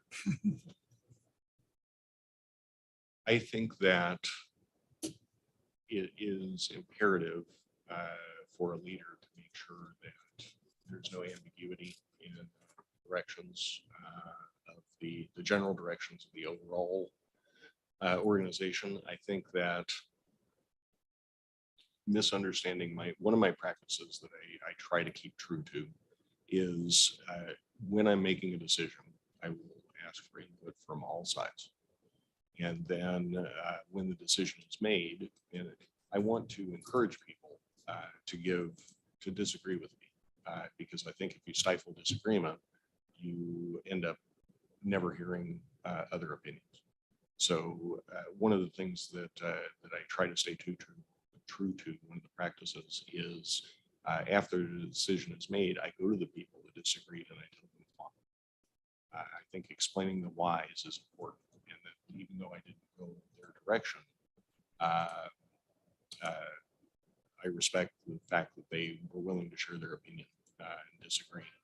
And I think some of the misunderstanding that might come from not communicating clearly enough why we didn't choose that particular direction, or why I didn't choose that particular direction. Because I also think it's important that I own the decisions, whether they are a good decision or a bad decision. It's important to take ownership of that and make sure the staff is kind of shielded, team is kind of shielded from consequences. The buck stops here. With Harry Truman, that sign on his desk, that's always something that stuck with me. That's not a great answer, but that's a great question. Councilmember Steckler.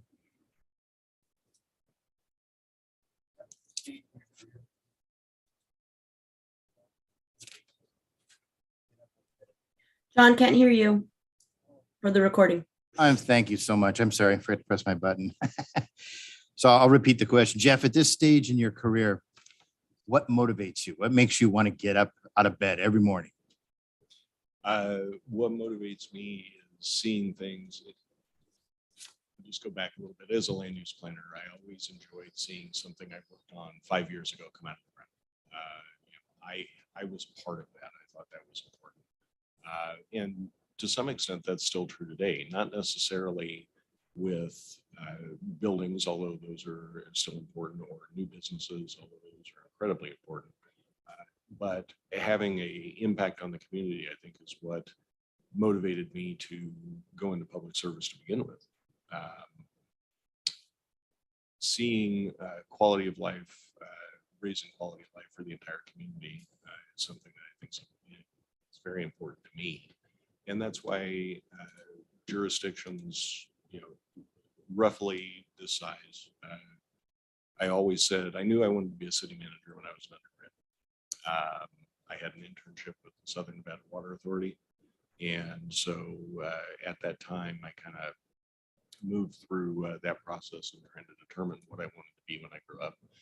And I decided I always wanted to do something like this for that reason, because it's important to me to make a beneficial impact on the communities that I serve. And that's what motivates me professionally. Thank you. Councilmember Cavallari. Thank you, Mayor. Jeff, what is the most impactful criticism that you've ever received? And what did you do to maybe correct it?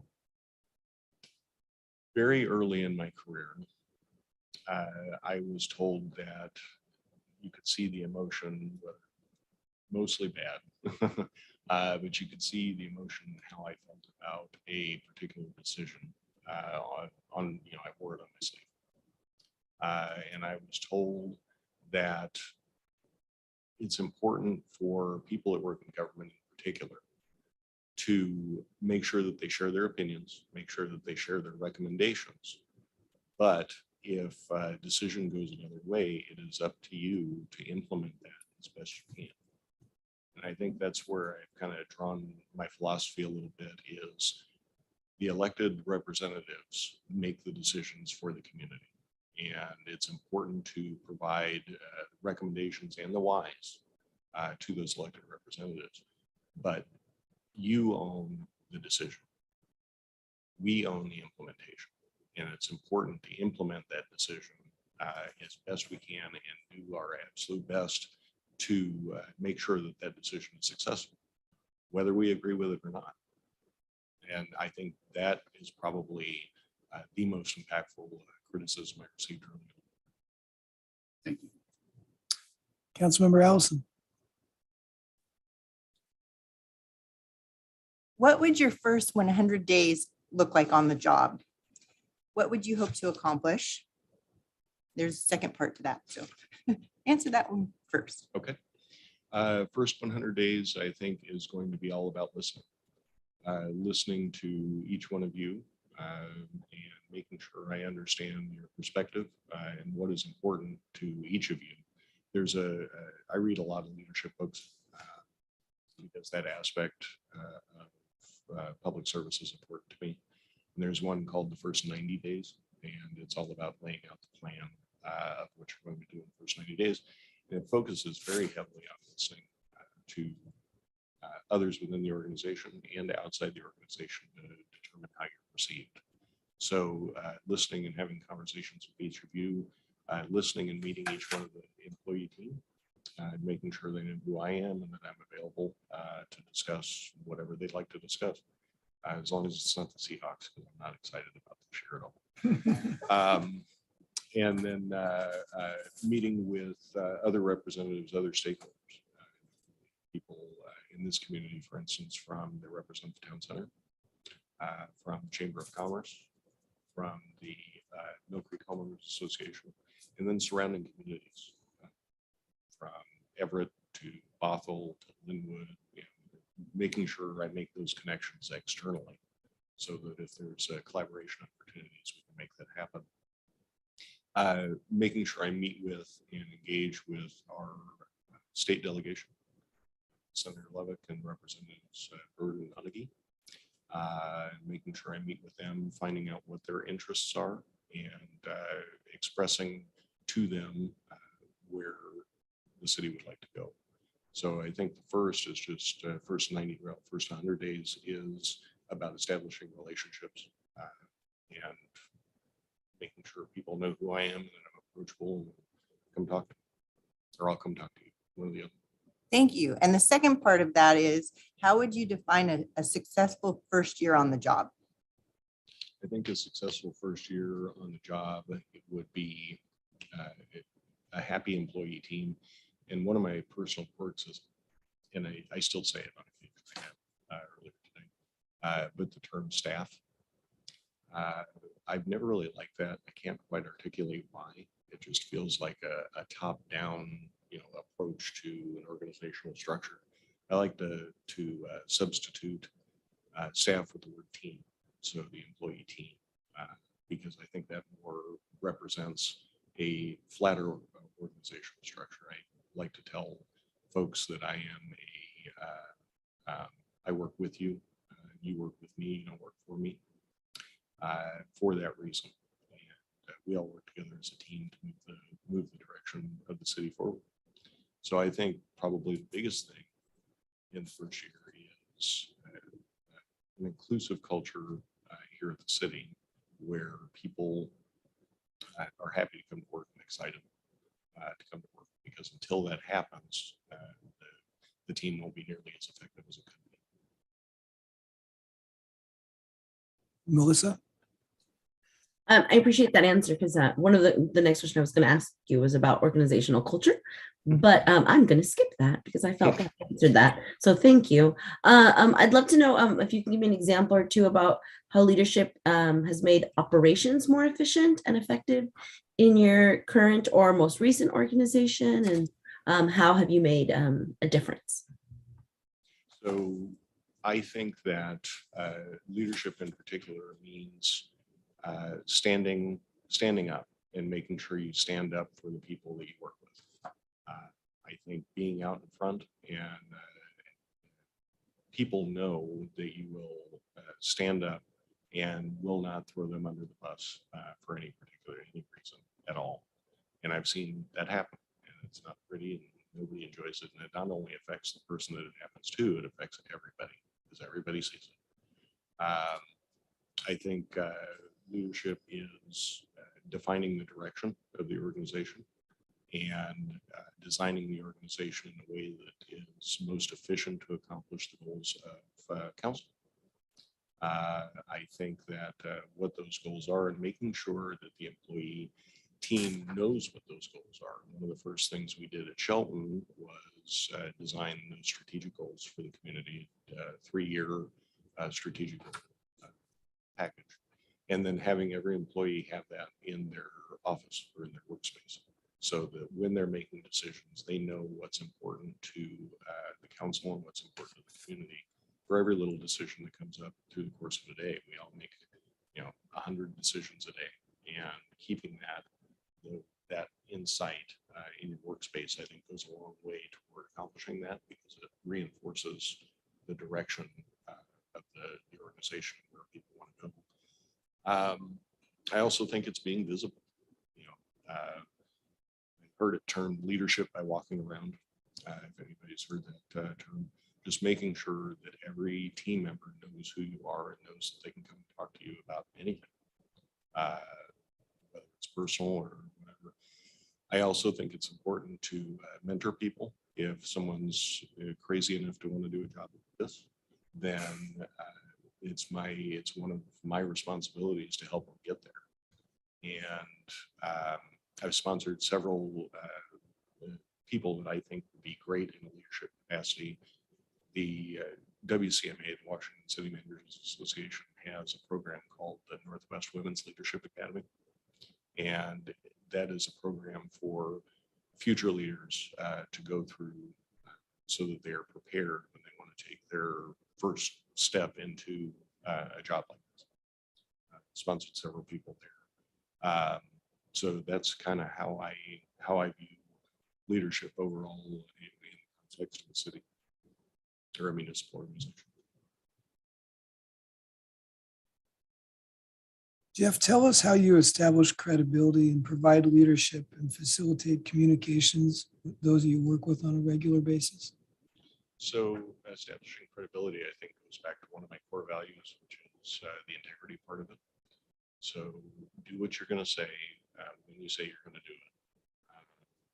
And don't let people be surprised. And that includes council, and that also includes the employee team. I think it's important to have conversations with everybody within the team in order to do that.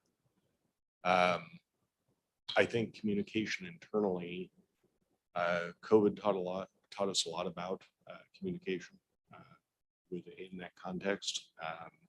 I sent out regular updates to all the team, the entire city team in Shelton, on what was happening, what were the masking requirements, what were the return to work requirements, if there were any, and how we did that.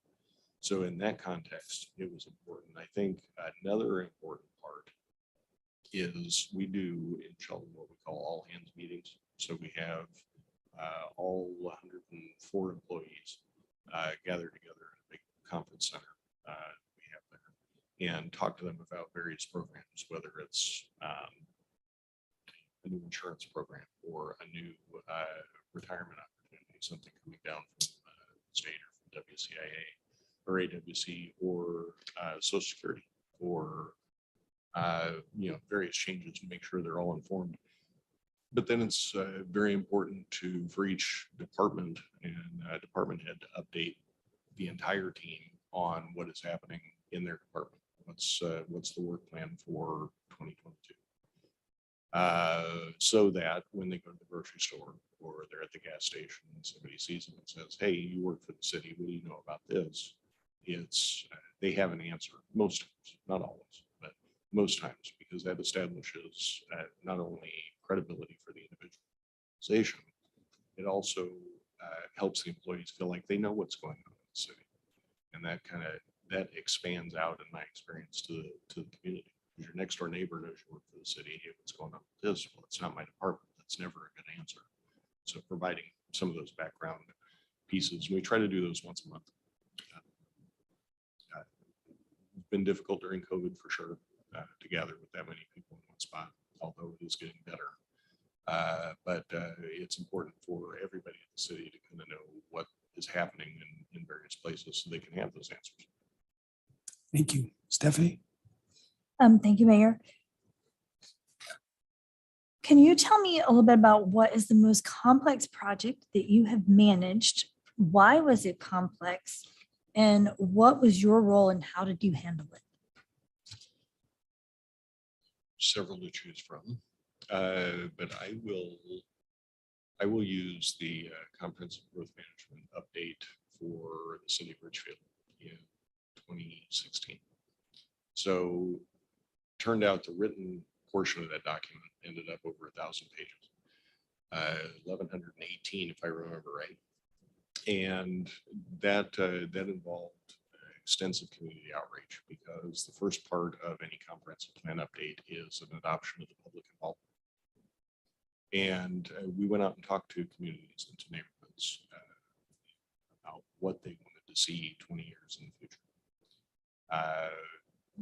The coordination on that among myself, my city manager at the time, the teams that I worked with within the planning department, several external consultants with traffic and with water and schools and all the other CIP elements, capital improvement plan elements that go into putting together a project like that, and then the culmination of it, and then surviving a legal challenge in front of the growth management hearings board was incredibly complex. It involved a lot of teamwork. Nothing that gets done that complex gets done alone.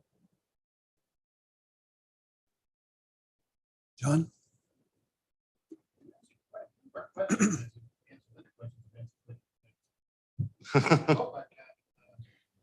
John, your microphone. Off your game this morning. Yeah, I really am. Usually whenever I get a chance to speak, I'm the first one on the mic, and I hang on it for as long as I can. I don't think we've asked this one. What is the appropriate relationship between community development and economic development? Very closely intertwined. It was important. As a way of kind of explaining things to people that aren't in the field and or have a little bit of interest in it or just want to see what's happening in their neighborhood. Public Works is below the ground. Land use is on the ground. Building is what's going on the ground. So economic development is incredibly closely intertwined with land use planning.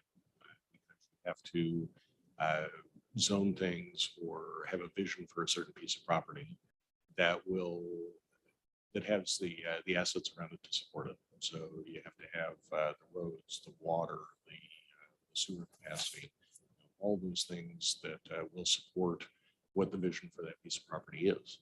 Because going back and retrofitting those pieces and parts is always incredibly expensive to do. So planning that out beforehand so that you can support what you want to see on the piece of property is hugely important. Thank you. Vince? Thank you, Mayor. So why Mill Creek? Why now? And I have a follow-up to that as well. So I've mentioned that I came up here with a couple other land use planners in, I'm pretty sure it was 2012, specifically to visit the town center because it's so unique and a model for other communities, and that's absolutely true. So we learned the details. We spent the entire day walking around. Luckily, it was a nice day like today was, but took some of those lessons back and incorporated those into sub-area planning pieces that we were doing for Clark County, Washington. I've had an admiration for the vision for this development ever since, because land use planning background, that's always going to be drives my family nuts because I point out little details where we could go. I see that most other people kind of get the holistic view of it, but don't necessarily see the details. I appreciate the schools. I have a young daughter that's not too far away from high school, and I want to make sure she gets the best education she possibly can. Yeah, And I just wanted to announce a 5-minute warning. seems like it's gone by pretty quick. I appreciate the schools. That is something that's incredibly important to my family, to give the best opportunity for we can. And we feel comfortable here. It's a place where we feel like we fit. There are, as I'm sure you know, a ton of opportunities right now for city managers, whether not just only in Washington, but across the nation. And I am very selective about the communities I choose to apply to. And this is one where I feel like I can fit, and I would fit, and like I said, we're comfortable. As a springboard to that, how do you see yourself integrating in the city, and do you plan on living here? If I can afford to. We've been looking at Advent and Zillow, those types of things. And there are, if we can find a house that we like and we can afford, then absolutely would love to live here. If not, then I'll definitely be close. But I spent the early part of my adulthood in Los Angeles, and my commute in Los Angeles was an hour and a half each way. And that was normal because everybody did it. I've since gotten very used to a 5-minute commute, and I enjoy it quite a bit. So as close as I can possibly be, I will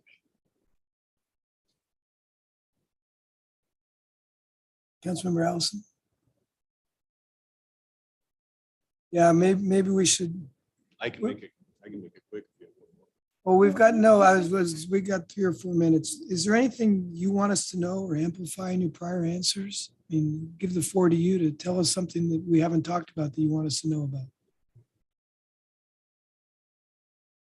I think I mentioned it a little bit earlier, but I think that my background in financial management for the city of Shelton, being able to turn that around is something that's incredibly important to most communities. And I think the resource allocation as part of the budget is a reflection of the city's values. And I know you're about to go through your next 2-year budget cycle, which I like the 2-year budget cycle. I think that is more forward thinking and it gives more time for implementation rather than over and over and over again. The budget cycle never stops.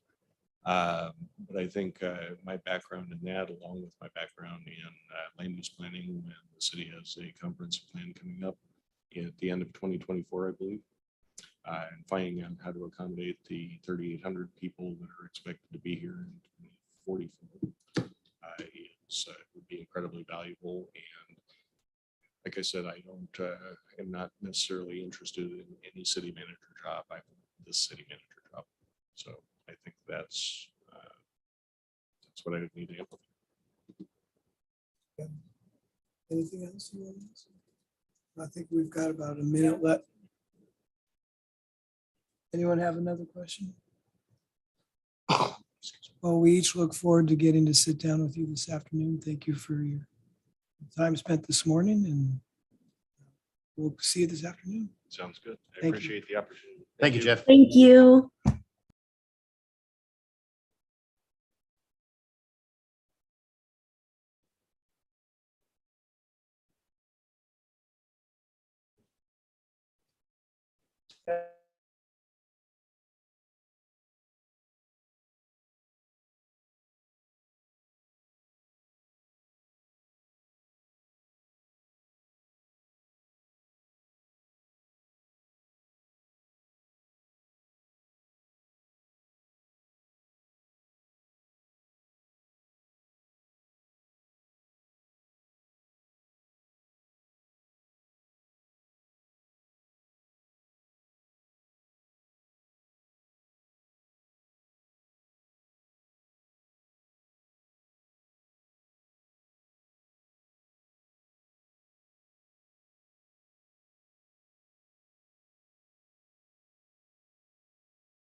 It is so beautiful outside.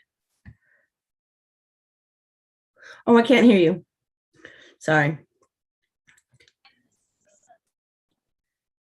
On my break, I may go sit outside in the sun when I have It my is break. so nice. Jose has the boys out with like a tent and like bubbles. It's like I only could look from afar. I think it's 50-50 if Vince comes back in. Just move them. Hey, if we move the interviews outside, I could be Yeah, 10 feet away. I see him walking out the door with his laptop. It's so nice. Sorry to interrupt your guys' catching up. Next one starts 10:20. Yeah. I was trying to get a walk in. I got to walk in at 6:15. Good job. It was sunny and bright already. 54.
I don't see her yet, but I bet you I think she's over in the back.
Morning, Andrea.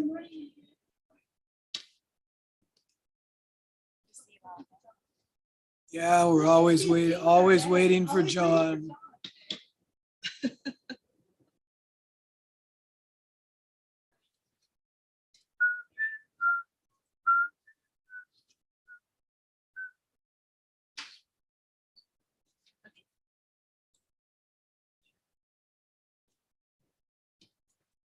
Okay, thank you. Councilmember Duque is on the laptop.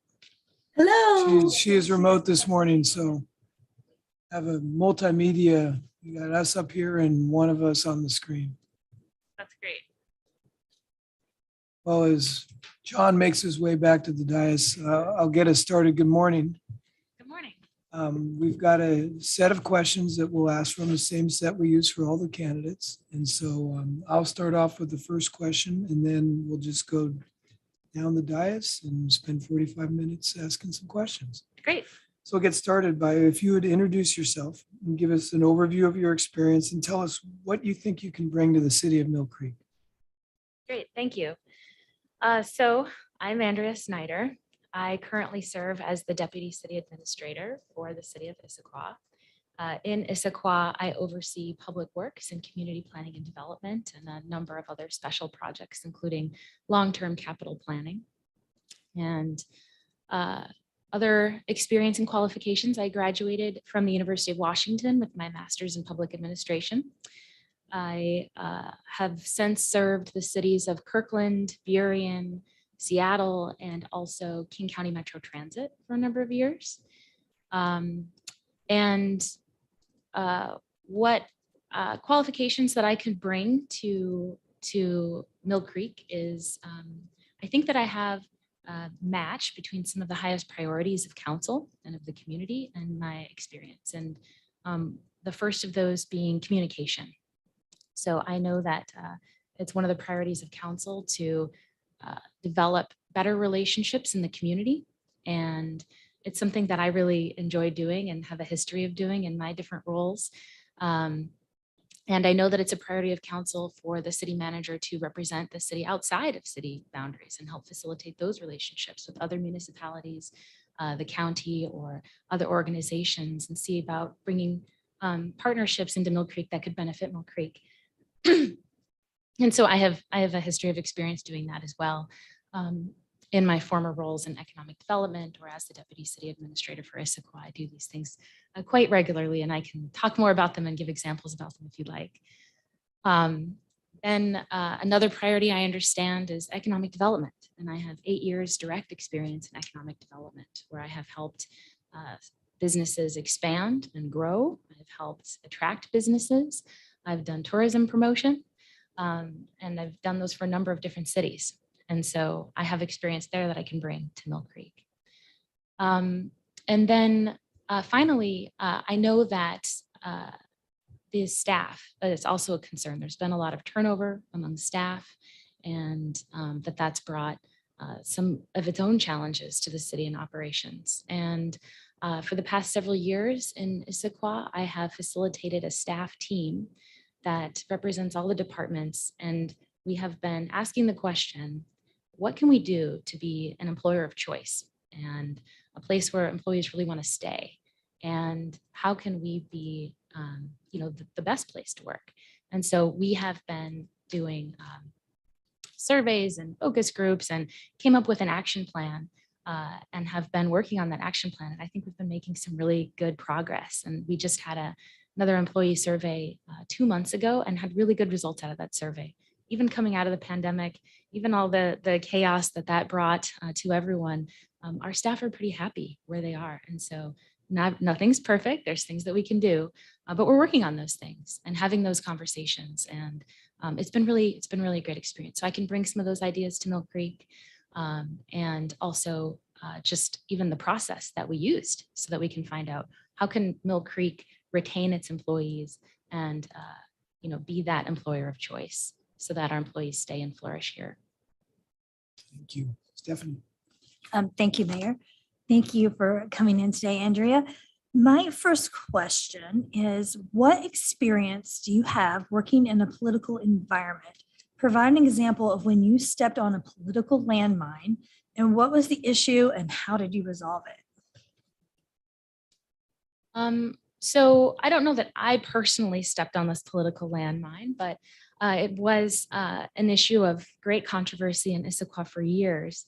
The district needed to build a high school and an elementary school. And in Issaquah, much like Mill Creek, there's not a lot of undeveloped land left. And they were required to build the school within the urban growth boundary. So their options for land were very limited. There was one undeveloped parcel that they thought was big enough and suitable for this campus that would include both schools. And that parcel happened to be right next to an established senior living community. And the senior living community was concerned about having a school there with the noise that would bring. They were used to it being a pretty quiet parcel next to them. And so they were concerned about stadium lighting. They were concerned about band noise and noise of games, et cetera. And so, so that was a pretty controversial issue. It had to be, we had to go through the whole land use process of rezoning, comprehensive plan amendments, and now and a master planning process. And so every step of the way, you know, we were getting input from the community, from both sides of this situation, where families were really wanting to make sure that a new school was built. They were concerned about the schools that are currently there being over capacity and that impact on their students and their children. Then we had the seniors who were concerned about their quality of life right next to what would be a stadium and the full fields and everything else. And so that was a very hot political issue for a long time. It still is in some circles, of course. And what we have done, the mayor asked me to help try to come to an agreement between the school district and the HOA of the senior living community. So we tried to act as a city to be a convener and facilitate some sort of compromise. Unfortunately, that didn't work so well. But we made the effort and we tried to get people in the room to have those conversations.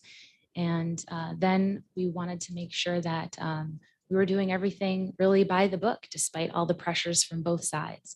And so we, followed our process and our policies and tried to do what we could to make sure that there were a number of trees retained on the property. We heard that was important to the senior living community next door. And so we tried to see what we could do within city code and within our relationships with the school district to help respond to some of the neighborhood complaints and concerns that were arising. And at the same time, the school had the ability to build the school, and school district had the ability to build the school. So that's how we proceeded. The master plan was approved by council a few months ago, I want to say first quarter of this year.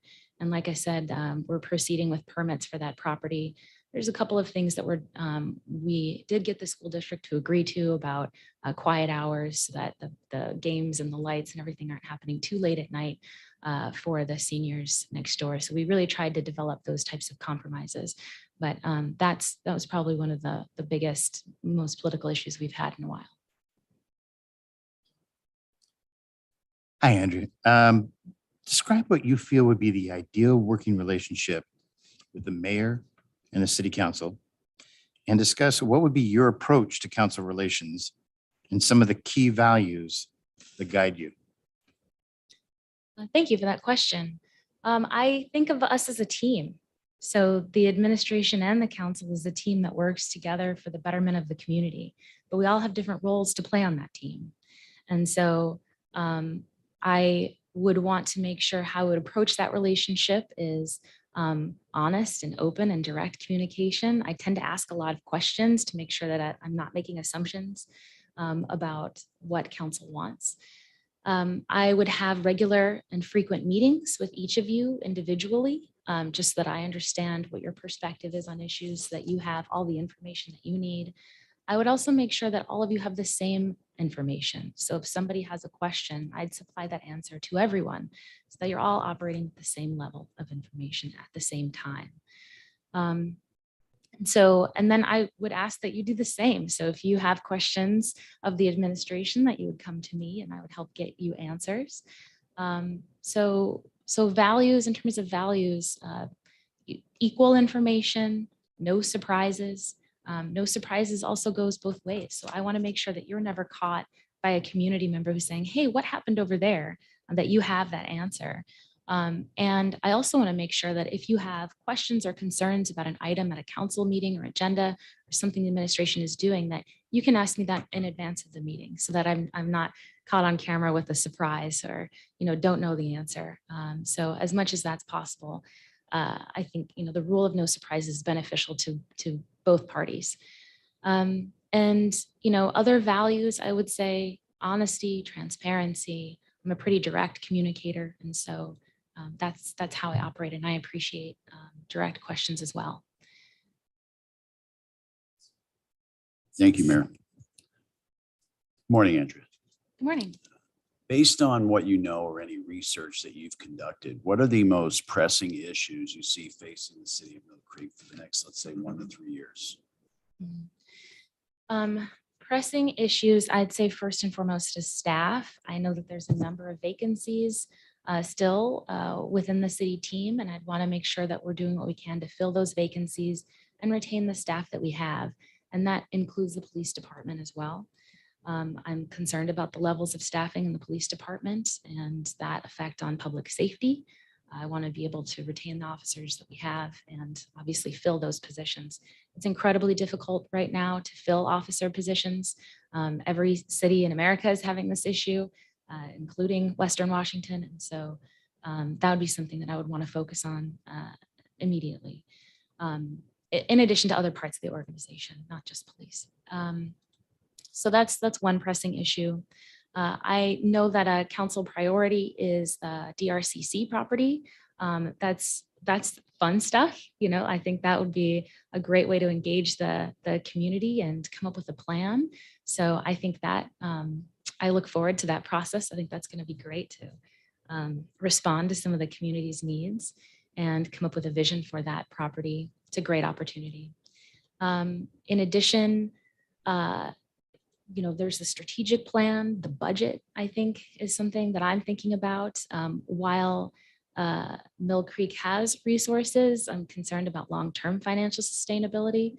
So Mill Creek might be in a great position for the next year or two, but beyond that, I think we need to really look at that. When I've been talking with community members, not just yesterday, but over the past few weeks in researching for this position.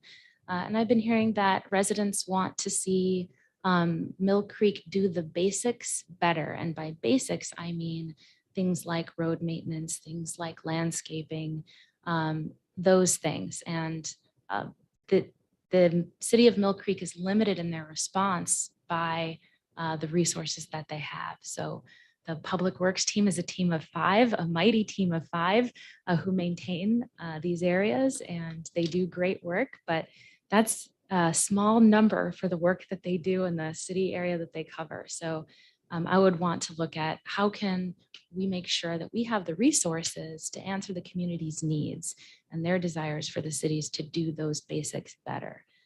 I'm also thinking about financial sustainability in relation to the salary survey the city is conducting.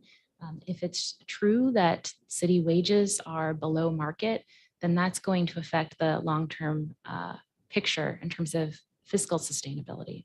And so I would want to be looking at that. I think that's another long-term issue in the next 1 to 3 years the city is going to have to address. There's probably a few others, but I think that's a good start.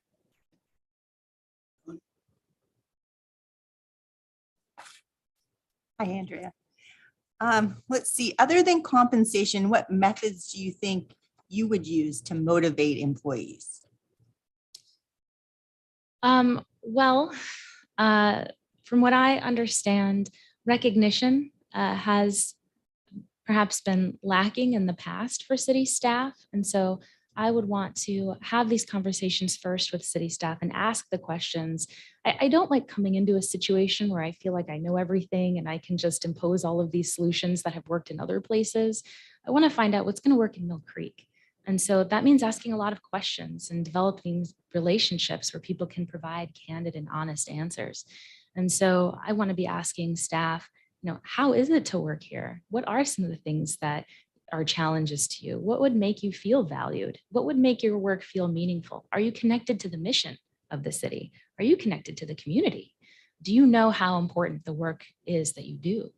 And so I would want to ask a lot of those types of questions to be able to figure out what do we do in response. But so far from the questions I have asked and the staff that I have met, it seems like recognition and appreciation might be one of those first steps that we would take. So developing a program and some practices to make sure that staff understand that they are appreciated and feel appreciated, that might be one of the first steps. But I'd also really want to get to know staff and ask a lot of questions before I develop solutions. Thank you. Melissa? Hello, I'm on the screen. Nice to meet you. My question, it's so funny, right? You look up and then I'm like, no, just down here in your pocket. My question for you is, I've actually really enjoyed hearing the answers to this question before. In what ways are people most likely to misunderstand you? Ooh, that's a good question. So I'm from the Midwest originally, and I think this is my Midwest roots talking. I really warm up to people very quickly. That's me. I'm a trusting person, and I perhaps assume familiarity a little too quickly for others. And so I work with everybody. I like everybody generally, and so, but not everybody's that way. And it's happened in the past. One of my coworkers was saying that she felt like I was joking around a little too soon in our relationship and didn't quite know what I meant by those things. And then as she got to know me, she realized that I was just being really friendly. And so that's happened in the past where people are a little surprised by maybe how quickly I warm up to people, and that's doesn't always happen the other way. So that's probably the number one way that I'm misinterpreted. Andrea, at this stage in your career, what drives you? What makes you get out of bed in the morning? And I'm going to add one more piece to it is you have an extensive background and you've been deputy city administrator. Why do you think you're ready to be a permanent city manager? Yeah, it's two parts, so I'm gonna write that What down. So I drives don't you? lose- Get out of bed. Why ready? Great. Well, I am committed to public service. I love public service. I have been a public servant really since I graduated college and joined the Peace Corps. And the things that I did there have shaped me for the rest of my life. And my approach there has shaped me for the rest of my life. I find it very rewarding. What drives me is working with the community to understand their needs and making improvements to quality of life, helping improve quality of life for everyone, and seeing the results of that work. That's what drives me. And I love that. So sometimes it can be over a long couple of years, you can start to see the results of your work. That's fine. I'm patient. But what drives me is those relationships and knowing that I'm making a difference. And I think the ability to do that in local government is better than anywhere else. And so that's why I love cities. I love working for cities. I love working with communities. That's what gets me up in the morning and keeps me motivated. And also working with a great team that does it too, empowering the team and seeing what they can do. It's not just me, obviously. There's a whole team that makes it happen. And I love working with staff and seeing them grow and doing what I can to give them new experiences and see their impact in the community as well. So that's what drives me. Why am I ready? Well, it's true that I've only served as a deputy city administrator for 3 years in Issaquah, but it's been one heck of a 3 years. I think we can all agree on that. And I've done a lot in those 3 years. I have served almost every interim role on the leadership team in terms of I've been HR director, public works director, community planning and development director. I've been acting city administrator. I've produced a city budget. I've done strategic planning in a number of places. I've done lots of council relations, whether it's staff and council committees, facilitating task forces in the community that include council members or include high schoolers and everybody in between. I've had a lot of these experiences and I've been successful in those experiences and have enjoyed it. And so why do I think I'm ready? Because I've had all the experiences that a city manager has done.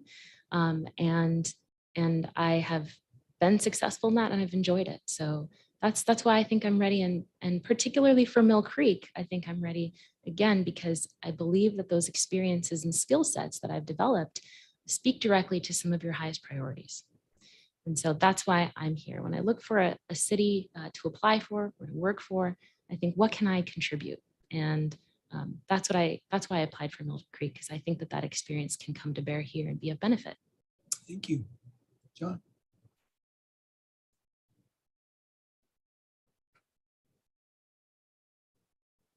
Gotta turn that mic on. What is your philosophy on developing organizational culture? And what methods do you use to develop that culture?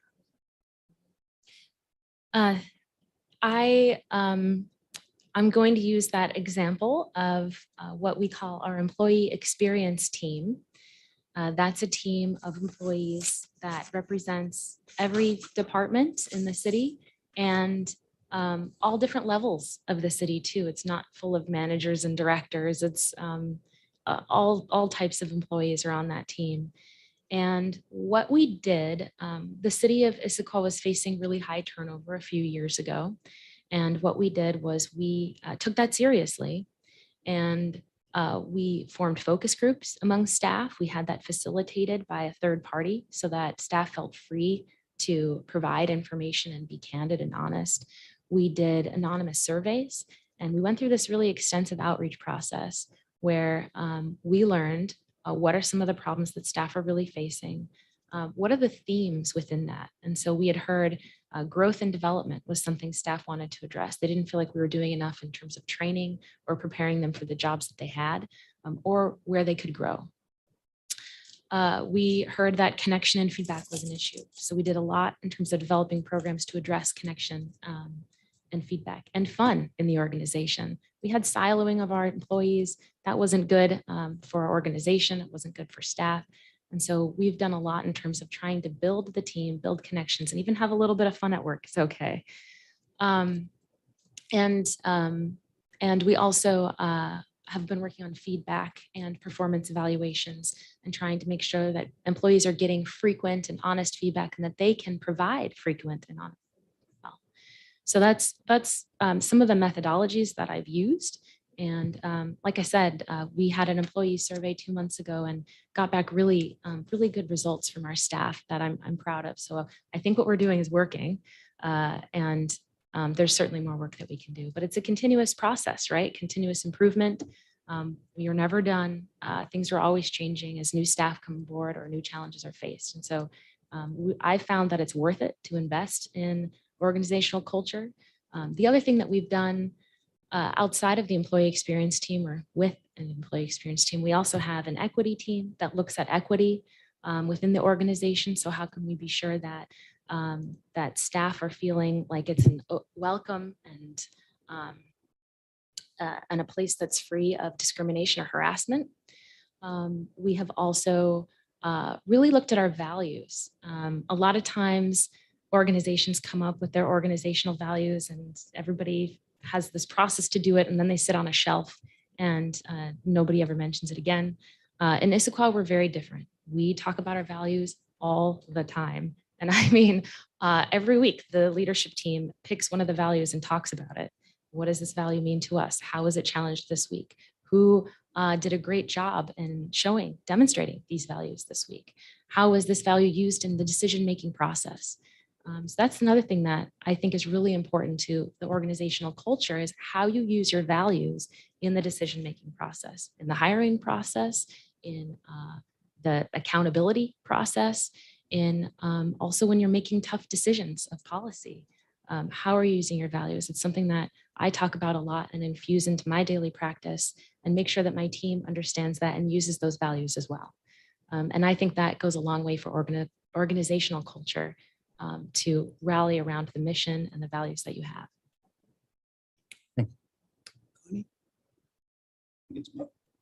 Vince, did I skip? I'm sorry. Did I skip?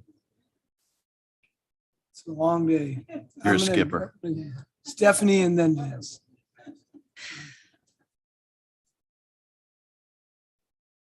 Thank you, Mayor. Andrea, I know you mentioned a little bit about this in your application, but could you elaborate a little bit on what you would like what would your first 100 days on the job look like and what would you hope to accomplish?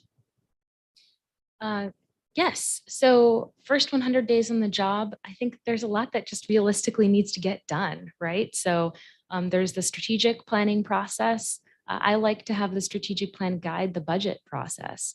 And so that helps focus the budget, you have a biennium budget. So that's that's going to be really important to understand what are the long-term priorities of city council to be able to set the budget. And the administration would propose a budget that speaks to those priorities that are within the strategic plan. So I think that's something that we'd have to get started right away. I also mentioned staff turnover and retention. And so I would want to start meeting with areas where this is the highest in the city and really starting to understand what can we do for staff. I know that there's a salary survey that's underway. I'd want to see what the progress is on that. What are the results of that? How is that going to affect the budget setting process and anything we do for employee retention? And so I think those are just the realistic things. In addition to, of course, being a new city manager, I want to meet everybody.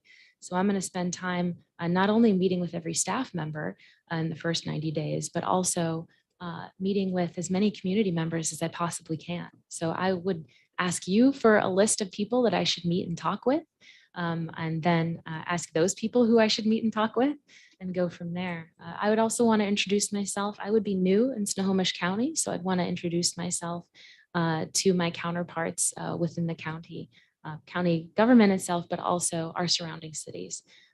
So it would be a lot of meeting and asking questions and understanding the community, learning about the community a little bit more, listening, to be able to form what's the next 90-day plan and how I'm going to respond to what I've learned. But certainly within that 100 days, I think you said, within that 100 days, there's a strategic plan process we need to do. There's a retreat within that, I would think, and also really setting the budget.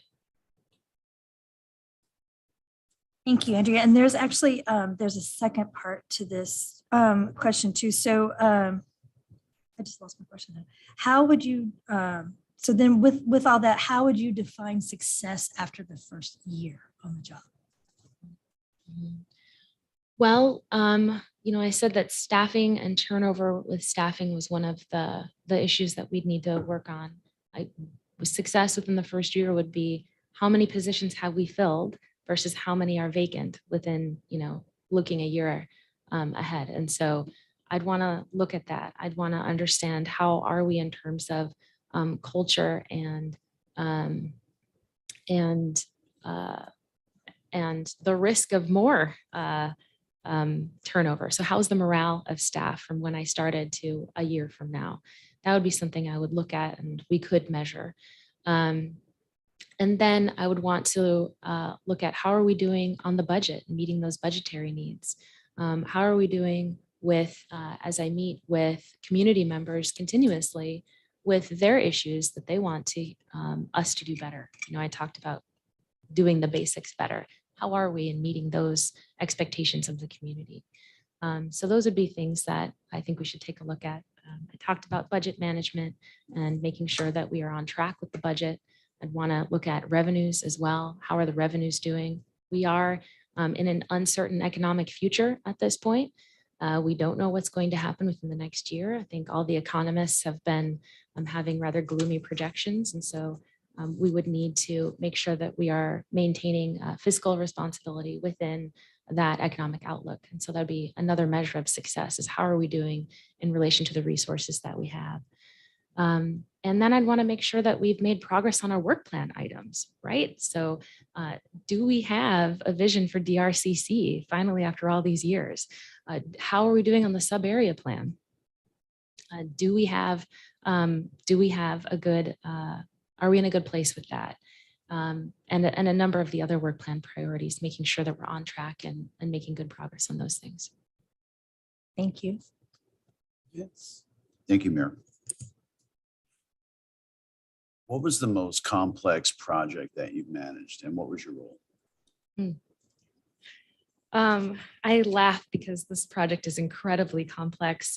So how to talk about it within a concise amount of time is going to be a challenge. There's no 30-second elevator speech for this project. So I'll do my best. I am working now on a transit-oriented development within the city of Issaquah that would provide mixed market rate housing as well as low-income housing. It's a project that has been a priority of the city council and the mayor for quite some time. We started the work in 2017, and Um, it's been complex because the city, it's a transit-oriented development project, and it's next to a transit station in Issaquah, and the property is not owned by the city. The property is owned by a telecommunications company. And therein lies the complexity. We still don't have land control. The telecommunications company is a very willing partner, but there have been so many bumps and turns along this road. I cannot summarize them for you. But what we're getting very close to now is there's a cell tower on this property. The cell tower is leased by a third party. So we're trying to relocate the cell tower in order to get land control from the telecoms company and then build the project. So we have developers partnerships. So there's 2 developers. There's the nonprofit developer for the affordable housing side. There's a market rate developer for the market rate component. We have a nonprofit who would also provide human services out of the commercial space in the bottom of one of the buildings. The city would own a commercial condo out of this. Am I talking about how many partners, how many components? So it's very complex. I'm the project manager for this project. So my role in this project, the city, through all the twists and turns, we're not doing a development agreement on the project. So it's normal regulatory position. We'll walk away with a commercial condo, so some ownership. The amount of, we're not putting any other real money into the project though, other than staffing and my role for the most part. So it's a very interesting project because the deal that we've been able to make with the development companies is the city's getting a new city road out of it. We're getting a public plaza. There's the affordable housing component that the city council really wanted. There's a number of public benefits that come out of this project that the city's really proud of. And so, that all is being held together by relationships and my facilitation of the team and making sure that the city is, my role is really the city's acting as a convener and bringing everybody to the table and keeping them at the table since 2017 and committed to this work. And all of our real estate attorneys agree that this is the most complex project they've ever worked on, but we're doing it through relationships and communication and everybody staying focused on what the end product is and that mission is. And so that's something that we've gotten everybody to agree and rally around. And it's been a really interesting project, but also I think really impressive that everybody's been able to stick with it for this long and overcome so many different issues and problems that have come up along the way. I'm telling you, I could write a book. But like I said, my role in this has been really to keep the team together and keep everybody focused and try to provide as many solutions as possible while not compromising on the vision of the mayor and the city council. And so we're getting close to doing that. We hope to close on the property by the end of the year. Yeah, so it's been a very interesting project. Did I answer your full question? You did. Mayor, would it be appropriate to ask follow-up? Since I skipped you the first, go ahead. See the courtesy. So after hearing your answer, do you think 5 years on this project is extensive? Yes. It's one of those situations where if we had known then what we know now, would we do it again? And I'm not so sure that we would. But where we are today, it still makes sense to continue. And so there are lessons that I think all parties learned from this project, that if we face similar circumstances again, we probably would try to come up with a different idea, a different property. But where we are today, it still makes sense for us to invest time into it further and try to see it through to the end. Thank you so much. It's your turn. I got it right this time. Okay, let's see. So could you give us examples of the types of projects that you would delegate to your direct reports? and the ones you'd keep for yourself, and kind of how you decide how you delegate? Well, one of the things that helps me decide how I delegate is how much time do I have for this item? How much detailed thought does it require, or following up on details? In my position, I don't have a lot of time for a lot of details, except if it's a major priority of the mayor or council, then I obviously will make the time. But one of the projects that I have delegated is building a fire station. So the city is served by a nonprofit that provides our fire and EMT services. And the arrangement that we have is the city owns all of the capital assets, and the fire department, the fire nonprofit Eastside Fire and Rescue, provides the services. And so we own the capital assets. We need to build a fire station to improve response times in North Issaquah. And so we have been looking for land for that. Again, not a lot of developable land. And so we have a partnership that we're pursuing with the Lake Sammamish State Park to build a fire station within the state park. And we would do a property exchange in order to do that. So this project involves the Eastside Fire and Rescue, our fire agency. It involves a state agency, Lake Sammamish State Park personnel, and obviously the city. And so I've delegated this work to one of my employees who has not had a lot of project management experience like this. And I delegated it to him. You asked, how do I make these decisions? Because he is great at handling details. I have faith in his ability to do the project. He hasn't done it before, which means it's a great growth opportunity for him. He and I meet regularly on the projects in case he has questions, or we discuss what are the next steps, how to handle this. Do we need to, have some political influence to help this move along? So we problem solve together, but he handles the day-to-day project management of it. And I look at, what does this project require? What type of skill sets does it have? Does this employee have the aptitude, if not the experience? And is it part of the employee's growth plan to get more experience in this thing? And so that's what I generally look for, and then decide on, how much communication, how much oversight how much support does this person need in order to be successful? Melissa? Thank you. Back on the screen. What is the most impactful criticism you've ever received, and how did you apply what you learned?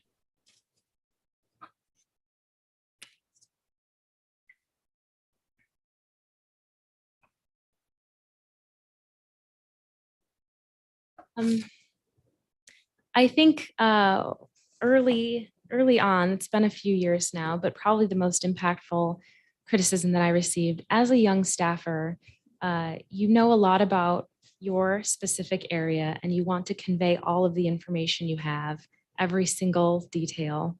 And I have in the past been guilty of writing very long staff reports to the poor city council who had to read them, or providing really long presentations. And the feedback that I've gotten from my supervisors in the past is council community doesn't have time for all those details. They don't need that level of detail. Try to really boil it down to something that's more digestible. So instead of me thinking, how do I convey everything I know about this project, really trying to think about what do the decision makers need to make those decisions, and framing it in a much different way, and also a more concise way, because whether you're on a board or commission or city council, you have a lot of other things going on, and not just the project that me as a staff person has been living and breathing for 6 months, right? So that's probably the most impactful, that's guided me for years ever since. Try to be a lot more concise, and I use that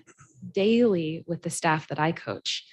So it has had rippling effects in terms of how I prepare materials, how I review agenda materials for the city council packet, and work with staff to make sure that they are being concise and calling out the policy issues in a way that makes it a lot easier for council to come to a decision.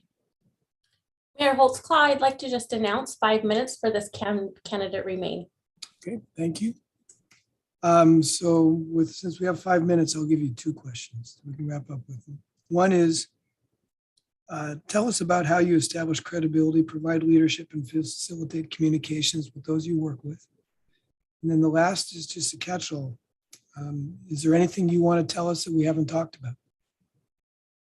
Anything in your background or anything you think we should know? So with that, you have the floor for the last 5 minutes. Okay, thank you. The first question is, how do I establish credibility, leadership, and facilitate communication? Mhm. Okay.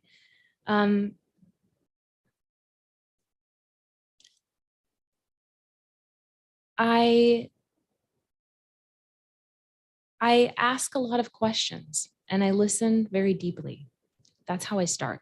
So when I have a question, I want to hear the answer to it. And if somebody has something to tell me, I listen very deeply to that. And then I use that information and follow up. So I think that's how I communicate. That's how I establish credibility, is also following up and doing what I said I would do. That's very important to me. I do think that it starts from listening, because I am here to serve. And so I'm very genuine in that. And so I think my actions demonstrate that. And so I think that's how I establish credibility also with communication. As I said in the past, I am a direct communicator. I believe in lots of communication. And so I think that that's a way to establish trust and credibility. And how do I facilitate communication? I do ask a lot of questions. I also want to know, what is your preferred communication style? So do you like email? Do you prefer phone calls? Do you like meetings? How do you want to be communicated with? And then I can adapt to that in order to be effective in my communication style. I approach things with a very non-biased curiosity. So how can I be of service? How can I help in this situation? What are your goals?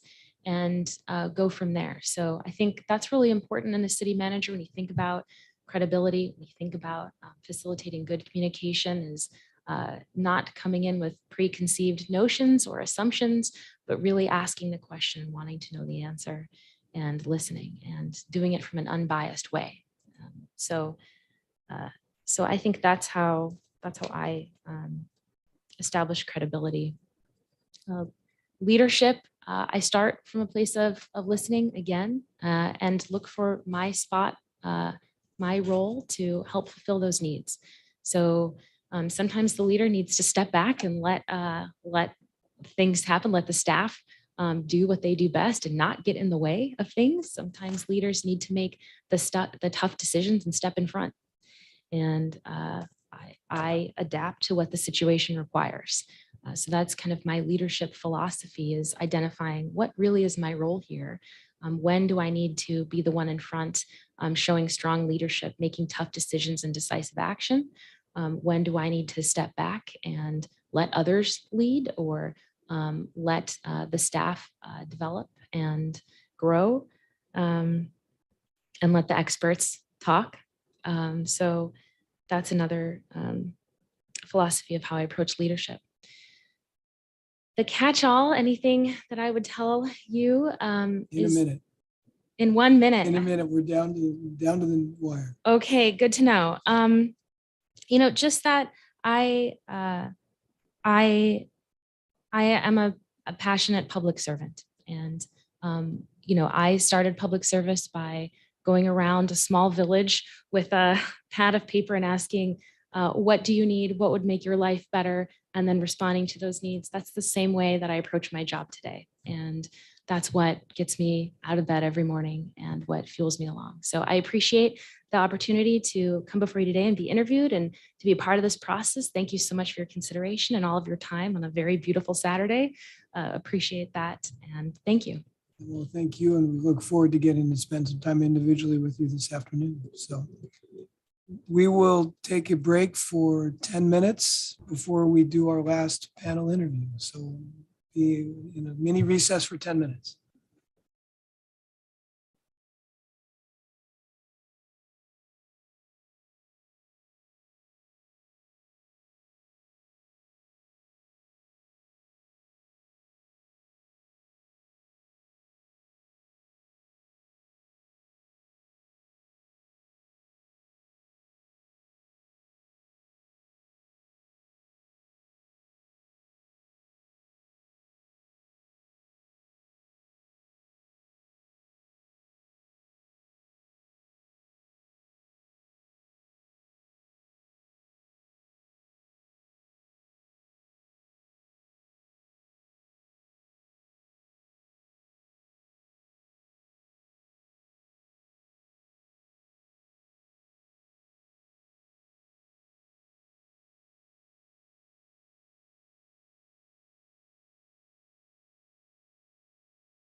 I pulled a Steckler. I got to turn on my mic.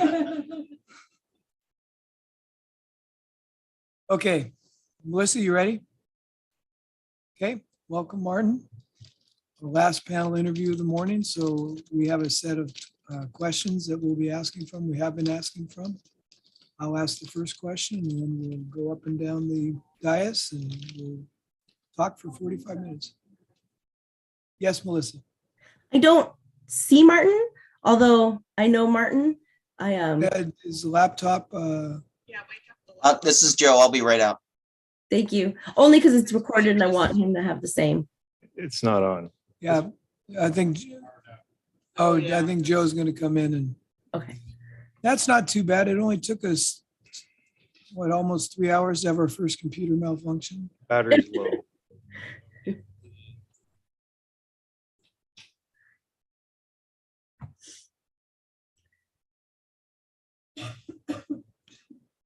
We'll have a little bit of extra time like a soccer game. Thank you. I'll need it. Do we get to pull a yellow card too? Oh, Stephanie, your paper kind of looked like a yellow card, so I thought you were like right on it. Yeah, It's all yeah. plugged. Oh.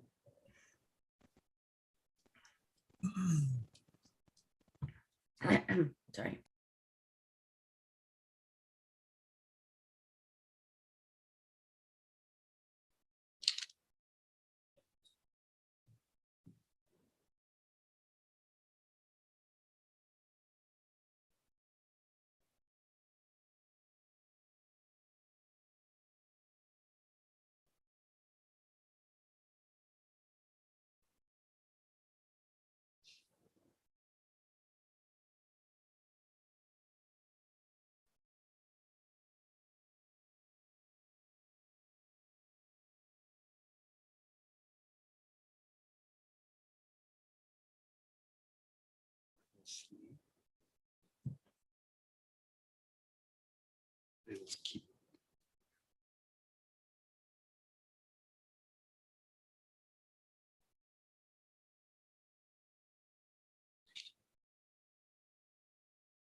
Okay, we'll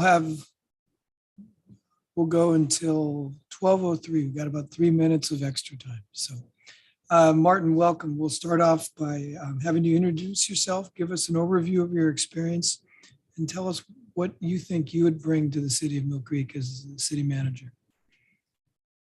Thank you, Mayor. First, I'd like to say thank you for being here, giving this opportunity. It's a great honor to be here in front of all of you, Councilmember Duque, online. It's been a great experience so far with the city of Mill Creek.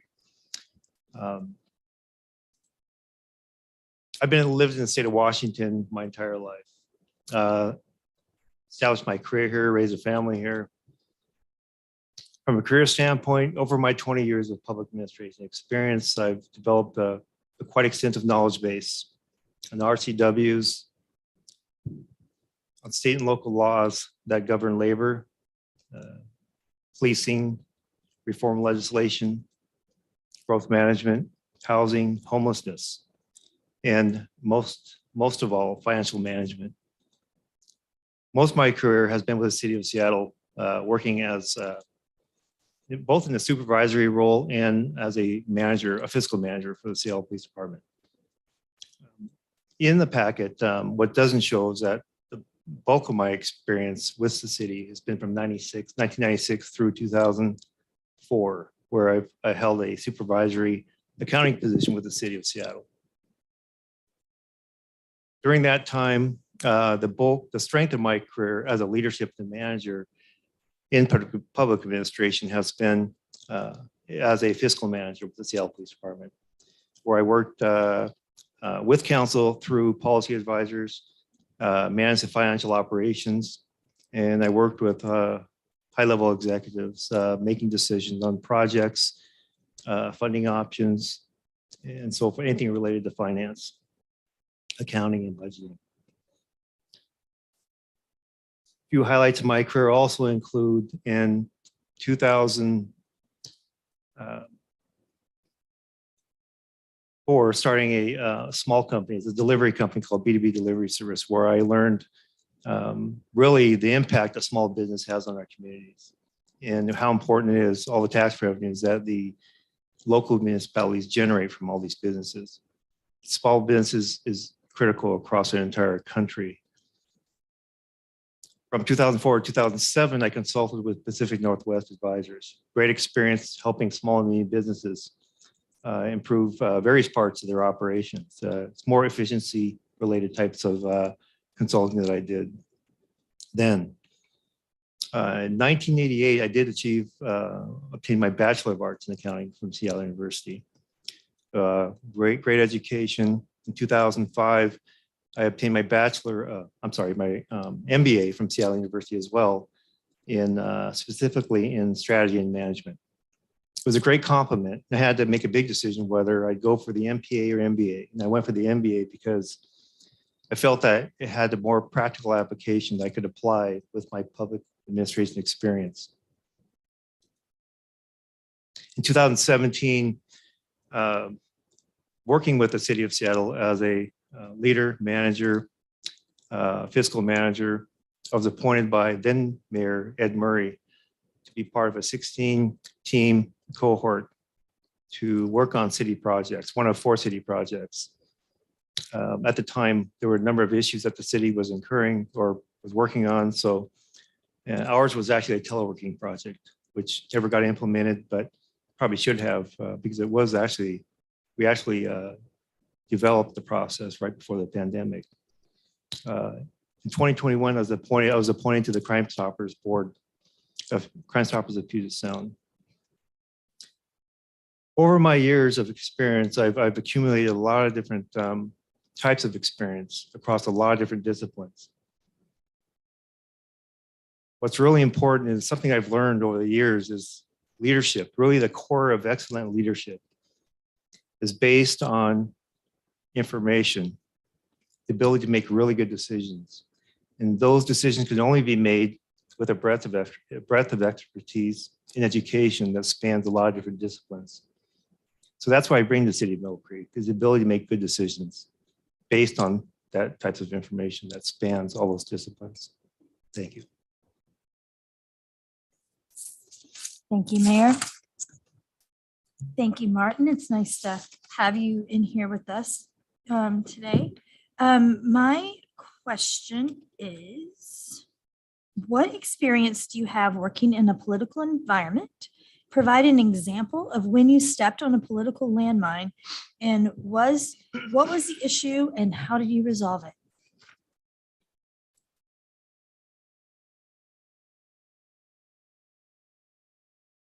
As I mentioned, with the city of Seattle, 20 years of experience, and with the city of Mill Creek as well.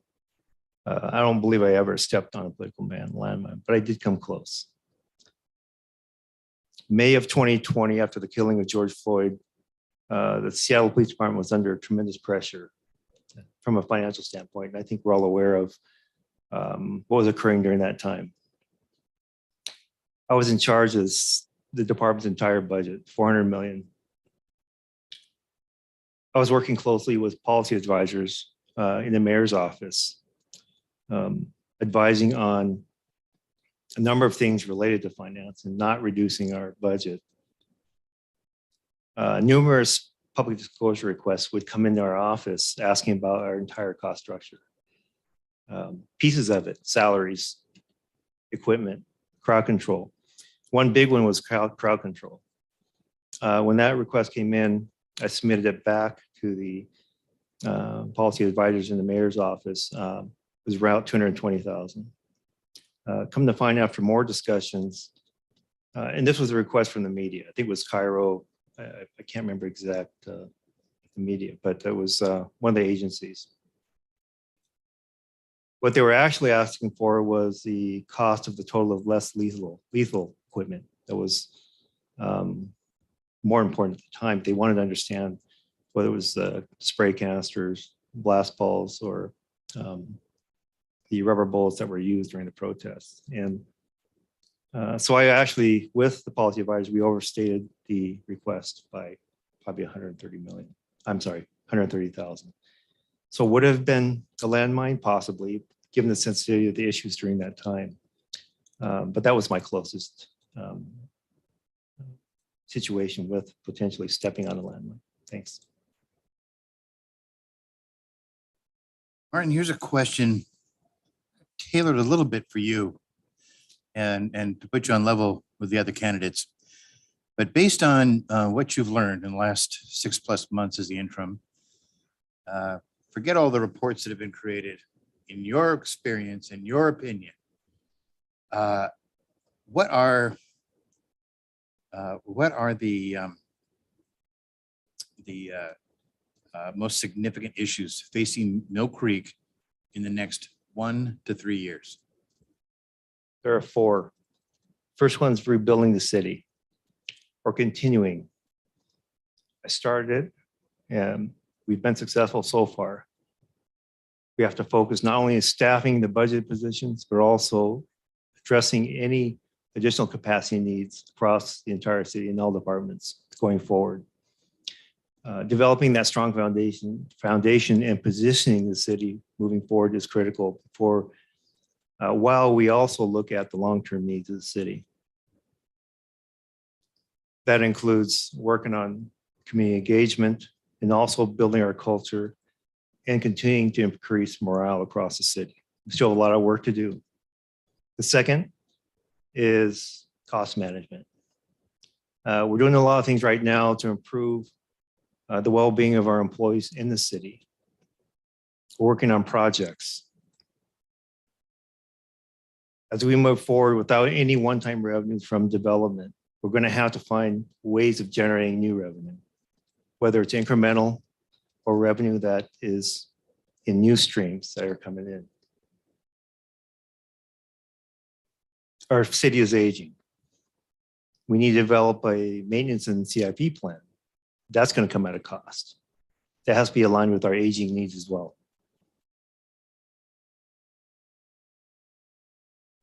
Those are really the key areas regarding cost management, I think, that are critical to the city at this point and looking forward.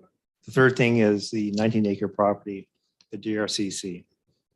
In 2021, we started the process. We'll have to revisit that shortly here to find a way or a package of facilities, open spaces that will add the most utility to our residents in our community. That will include bringing on the new council members and getting those individuals to weigh in as well.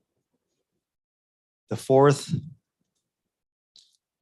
there's also a funding component to the DRCC as well. So that will be an issue and a challenge that we'll have to address. And the final item is addressing our needs to increase the population by 3,800 by 2044. City is largely built out, so we need to find options or present options and work with our communities. And that means educating our communities as well, moving forward on the facts of our project and what we need to address in the short term for planning and for our long-term development. Those are the 4. Thank you. Thank you. Thank you, Mayor. Good morning, Martin. In what ways are people most likely to misunderstand you?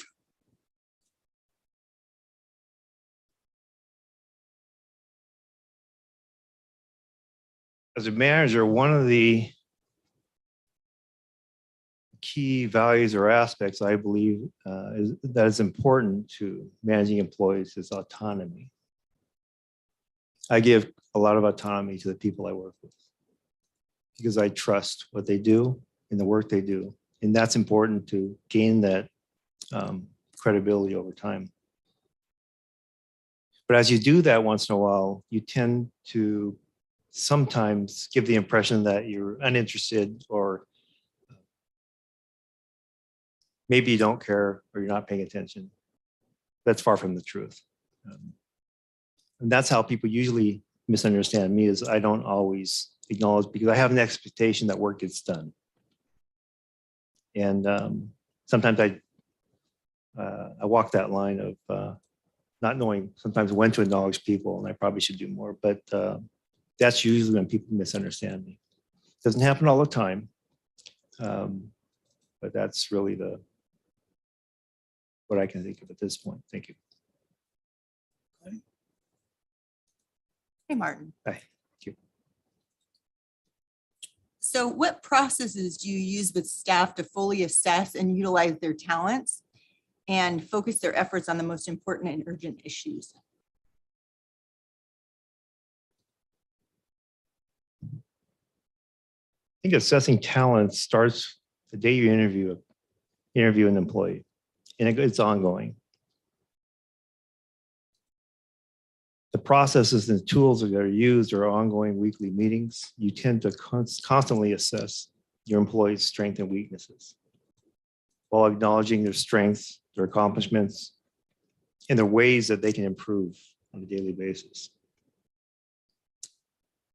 Quarterly meetings to address employees' work, not work conduct, but the ability to get things done, anything they need to work on, even on a yearly basis, is using those performance evaluations to assess kind of what their talents are, where they need to improve on. Urgent issues. I think theoretically, the best way to do that when you're working on tasks or project is really to assess where their strengths are and put their responsibilities or assign those responsibilities based on those strengths. And then bring in other people who have the strengths in those areas where they have weaknesses to work on those projects as well. Thank you. Melissa? Hi, Martin. I'm on this little screen if you like. My question for you is, what is the most impactful criticism you've ever received, and how did you apply what you learned?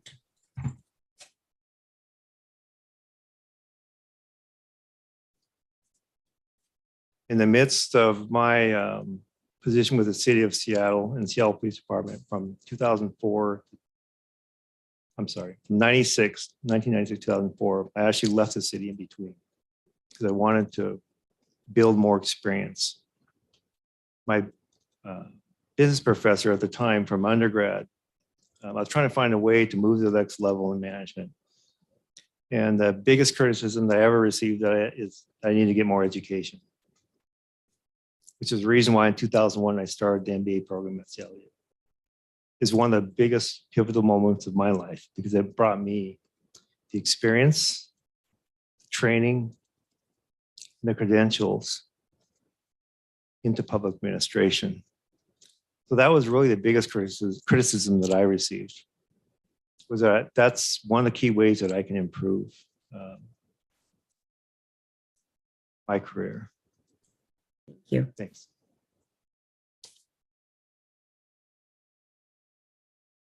Martin, what is the most complex project you've managed?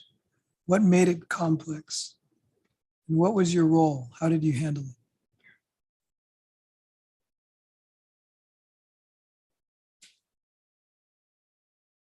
In 2015, the city of Seattle decided to implement the body-worn camera project across the entire police department. We fitted close to 600 officers with body cams. This project entailed numerous stakeholders and numerous policies that impacted not only communities, the city, as well as the employees, and include IT, finance, legal, city council, the mayor. We all had to make decisions on various issues relating. You can imagine the policy issues that they had to address with regards to privacy, a video recording the public, having to store the video, IT, Amazon Web Services, the impact of public disclosure, the maintenance contracts that I had to negotiate for the body cams the purchase of the equipment. My role, it was finance. It was mainly to negotiate that contract, which we did.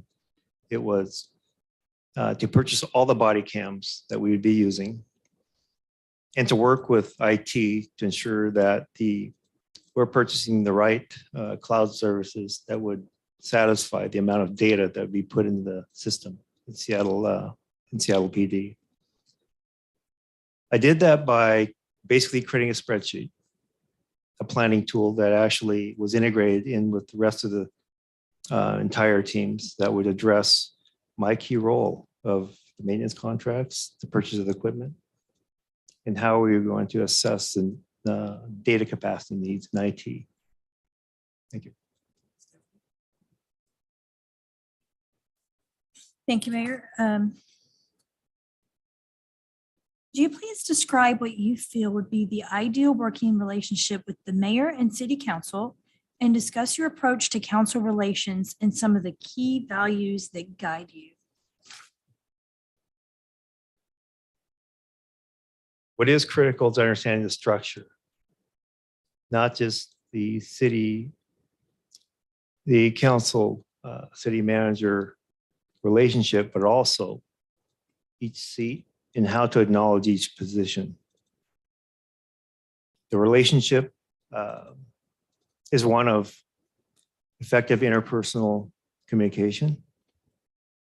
It's a transparency and an ongoing dialogue between the city manager and city council on anything that happens across the city.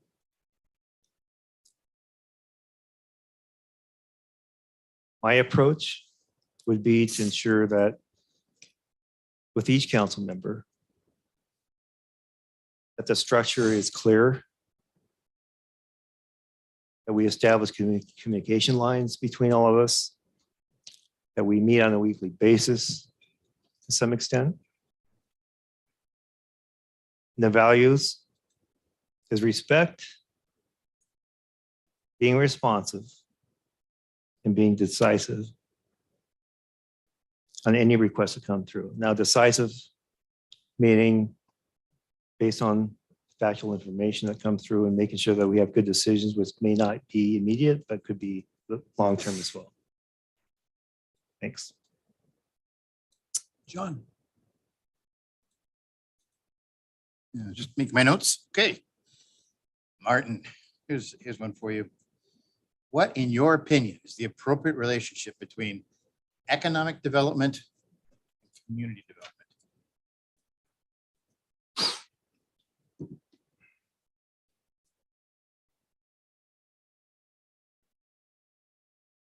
Economic development and community development, I believe, are the key drivers of growth across municipalities.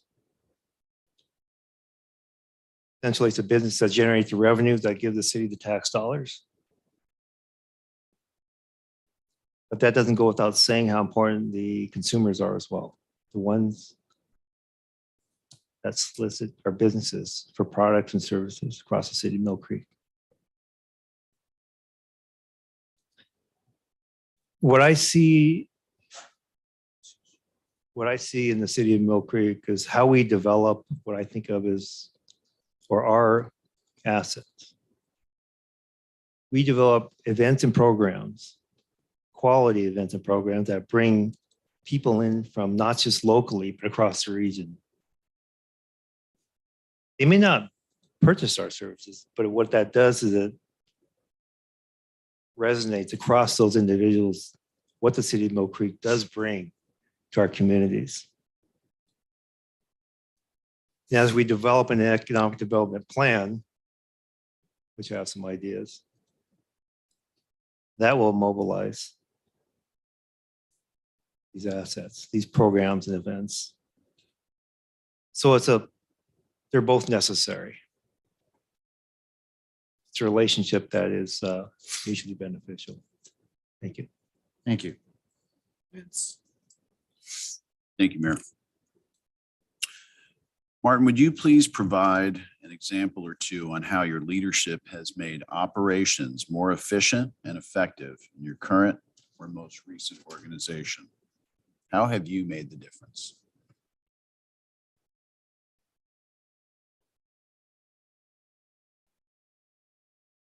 as a fiscal manager with the Seattle Police Department, we had what I thought of as a huge issue, and that was trying to provide internal services, financial services across all of our bureaus and our employees. We had 2,000 employees across the city of the Seattle Police Department. So what I did is I integrated our financial services across 32 business units across the Seattle Police Department under 7 bureaus. What that entailed was that simply developing liaisons from my office to work with each of those departments. Taking the simple questions, just basically laying them out in the format where they could be easily answered. Then anything else that was more complicated would be directed towards those subject matter experts in my office. What this did was it sped up the responsiveness in the services that we provided, as well as generating capacity for all of my employees, additional capacity so they can get other work done. With the City of Mill Creek, I think one of the success tools that I've recently implemented was a operational planning tool. A spreadsheet that lists every single task and project that we are working on in 2022. What that does is it realizes the interdependencies across a lot of the work that we do. So employees will be able to, the leadership team, the management team will be able to see the impact or the commitments that they need to make across these different projects.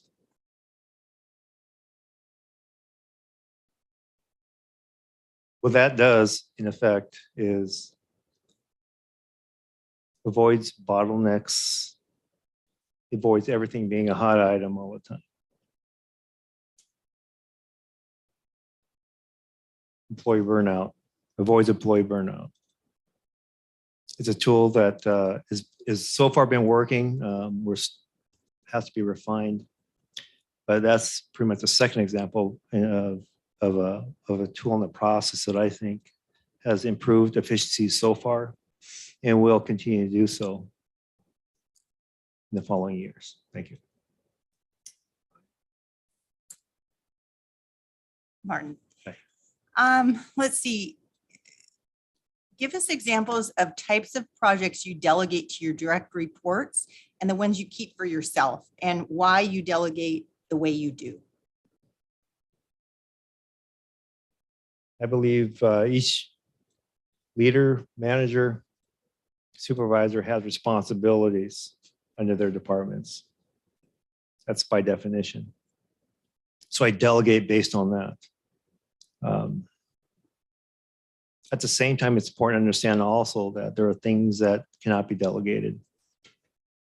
The things that I keep are things that are sensitive issues across council, the community. Some examples include investigations that take place across PD, union related, legal related, things that cannot be disclosed to other individuals. Those are the projects that I usually keep. I have my hands on every single project across the city of Mill Creek to some extent, whether it's from an advisory role or an overseeing kind of what's going on. So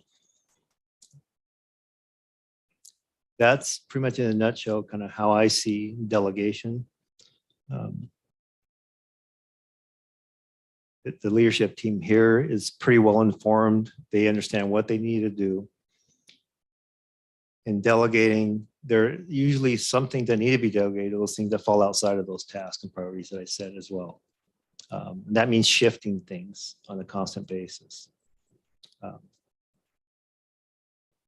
It could be delegating based on responsibility under those departments or to those individuals who have that expertise. One example is Director Todd. Has expertise being on the council, has expertise working with external parties.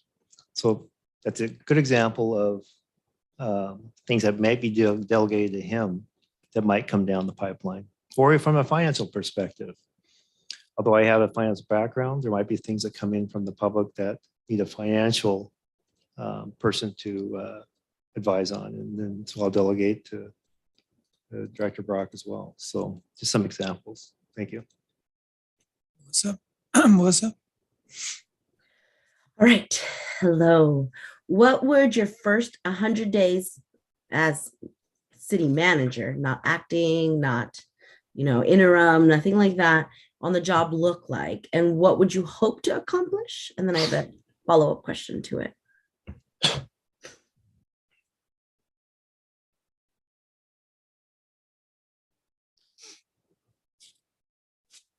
I think the first 100 days would include a number of things. First is reaching out,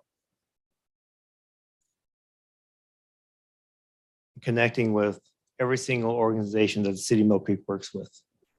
It's putting together a presentation to communicate the city's priorities, which includes councils and the city's goals. That would include not just new organizations, but the existing ones we currently work with. The state of Washington, any legislators, Kiwanis, Chamber, Economic Alliance, North Shore Senior Center, name a few. And then creating those ongoing communications on a monthly basis, setting a schedule so we can continually meet, discuss how we can align ourselves in a way to best meet the interests of the city and also those organizations. The second would be continuing to fill our positions. Not just budgeted, but actually looking at the capacity needs going forward as well. Budgeted positions would be first posting deputy city manager if I was hired as city manager. That's key. As is hiring a permanent police chief, priority. That doesn't go without saying there's other positions that we haven't filled yet that are important as well. So it all have it at the same time. But these positions are critical. It's proven that our success is because we've filled these positions. We've increased the capacity so far. And we just have a lot of work to do. The other item is what I've already mentioned is revisiting the DRCC planning as well as those discussions on the sub area or our options across the city of Mill Creek. And finally, again, working on my 2022 priorities. Continually refining those priorities and checking those off as we move forward. Those are the key things that I'd work on if I was in that position. Thank you. And so then the follow-up is, how would you define a successful first year on the job?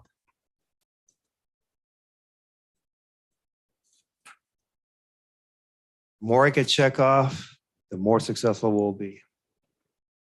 All those priorities, filling those positions, building trust among our communities. It's inherent in everything that I do. It's obvious that what we've done so far has been successful, and the communities start to catch on, to understand that we are actually in the rebuilding mode. We're starting to build that confidence. So success is all the above, Councilmember Decay. There's a lot of things that will define success, and I think of it as everything is important. Thank you. Thank you. Martin, what have you done to establish credibility, provide leadership, and facilitate communications with those you work with on a regular basis? And I'm interested to hear in particular how you would answer that question serving as the acting city manager over the last 6 months.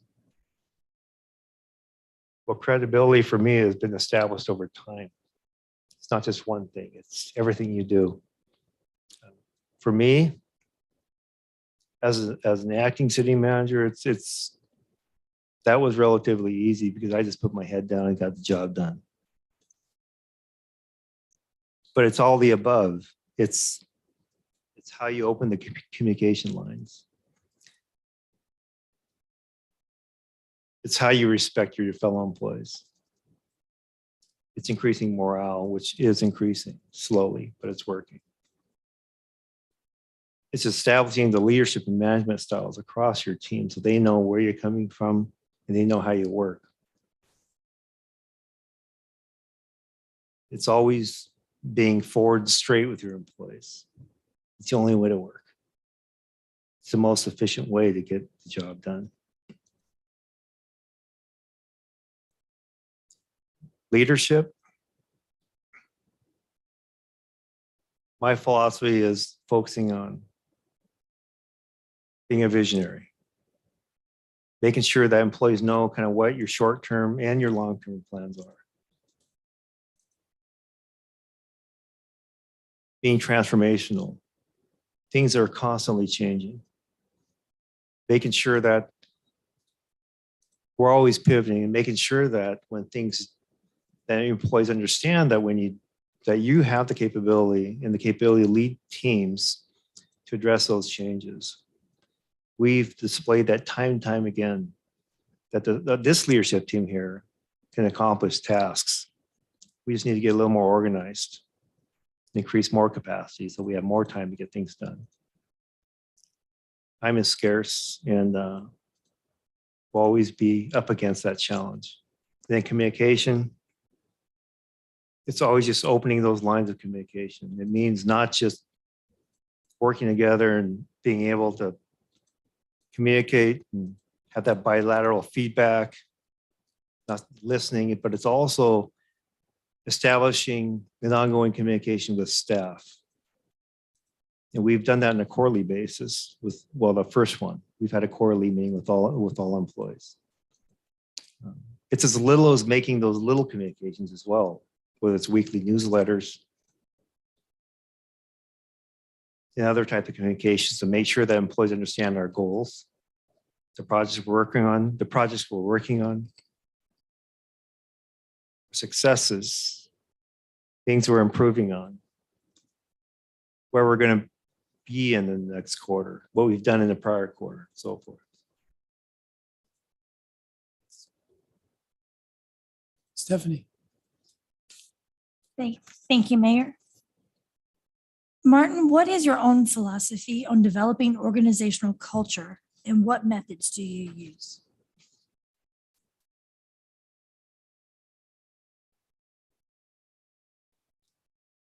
What I've done in the city of Mill Creek is lead by example. That's the first thing I think is important. Leveraging your managers and supervisors to scale that culture in a way that the employees actually model. That requires open communication. Coming open door policy. When I got here, my door was always open. That in itself says a lot to employees. It says that you're always open to accept opinions, feedback, but that didn't go without also saying that supervisors and managers also have to be aware or be transparent on what those supervisors are talking, what the employees are actually going up to other supervisors and managers, the questions they have. It's important that everybody understands not only the structure, but how the communication lines are happening everywhere. But the open door is really important. It's all the way from the front line to our leadership because everybody makes a difference in the city. It's that whole adage about, you know, we're only as strong as our weakest link.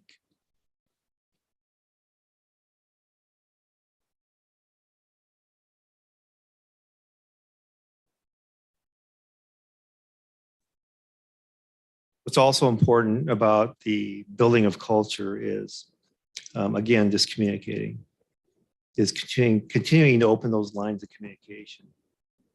So employees have a way of providing feedback.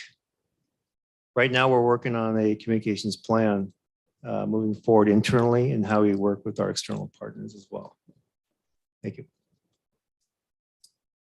John. Martin, at this stage in your career, what drives you? What makes you want to get out of bed in the morning?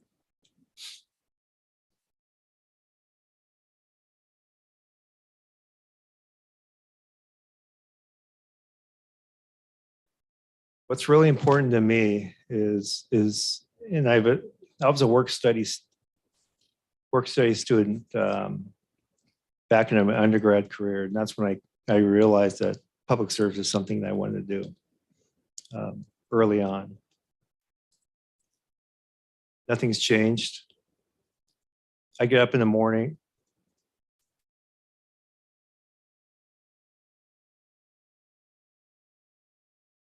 It's just helping communities.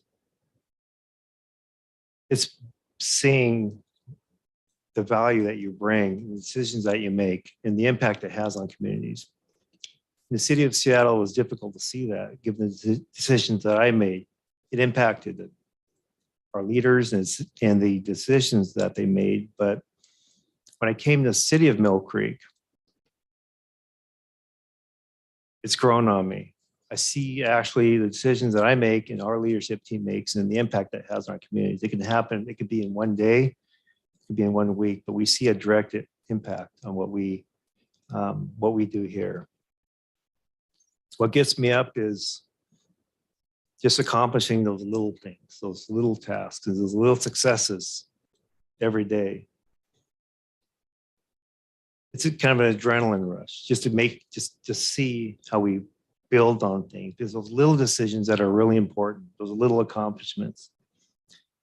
If we can't do those, we can't make the big decisions that are important to the city. Thanks. Vince. Do we have enough time, Mayor, or do you want to ask? We have, yes, we have 7 minutes with our extra time. Okay, thank you, Mayor. Martin, other than compensation, what methods would you use to motivate our employees?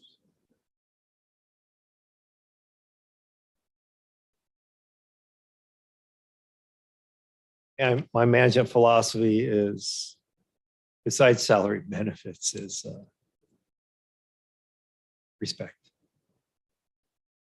One of the biggest reasons why employees leave their jobs is because they don't like the management.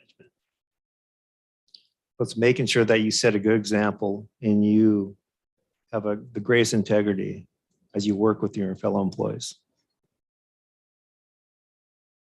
It's growth. It's training your employees to improve, whether it's learning across your departments from other leaders and managers, or it's the ongoing training that's necessary to help them grow over time. It's all acknowledging their successes as well. That's important. Making sure that people understand that the work that they're doing is actually helping internally and across the city. And it's goal setting. Employees need to know what they need to accomplish. And as they accomplish those goals, those are little successes that actually help in building those employees to be high performing. Thanks. Money. Okay, please describe your values on local government transparency and what public trust means to you. Mayor Holtzclaw, this is a 5-minute candidate reminder. Thank you. We talk a lot about transparency. It enhances communication. Communication is required for teamwork and collaboration.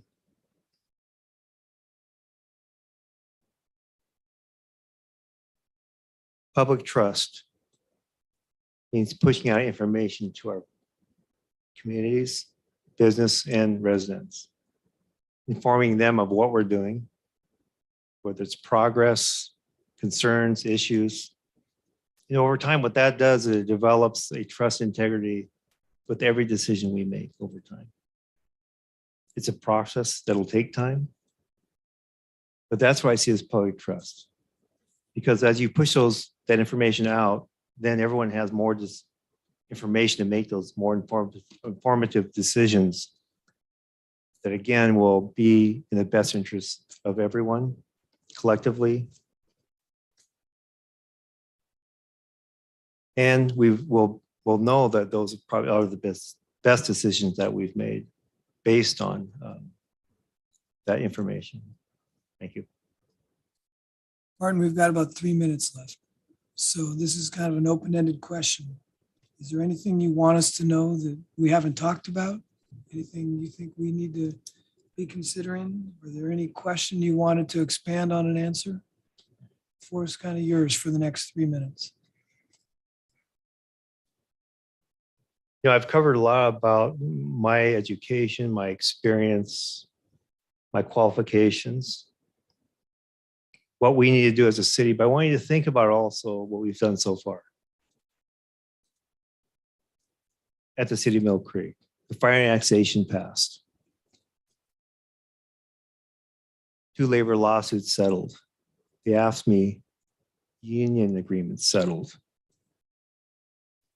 We've hired a police chief. We've hired key positions so far. Why? Because I've made good decisions with our leadership team. Those decisions came from my breadth of expertise that I spoke about earlier.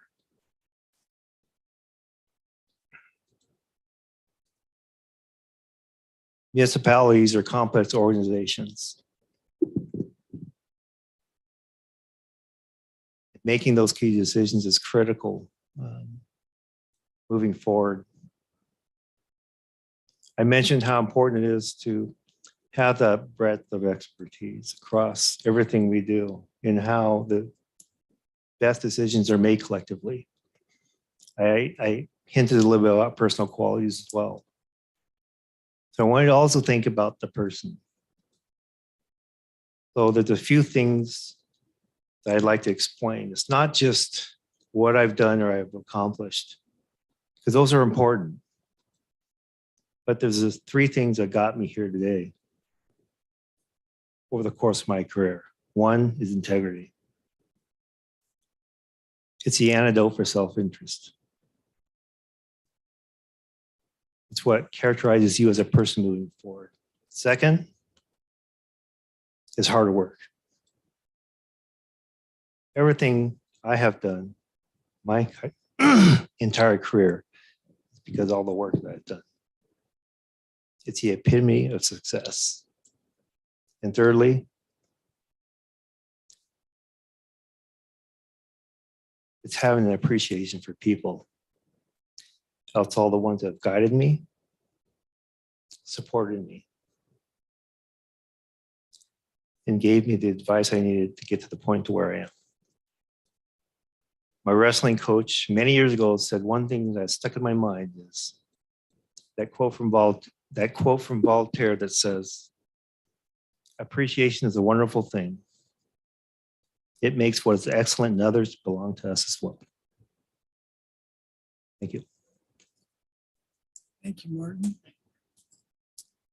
That brings us to the end of our panel interviews for the morning. It's 12:02. We're going to go into recess for lunch, and then the council will be doing their individual one-on-one interviews until 4:15. So we will reconvene the meeting between 4:15 and 4:30 briefly before we adjourn into executive session. So with that, at 12:03, we'll be in recess until 4:15.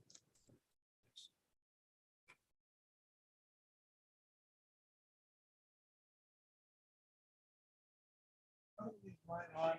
It's plugged in. It's not gonna.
Joe, are you in the waiting room? Okay, that should be good.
Where'd you guys go?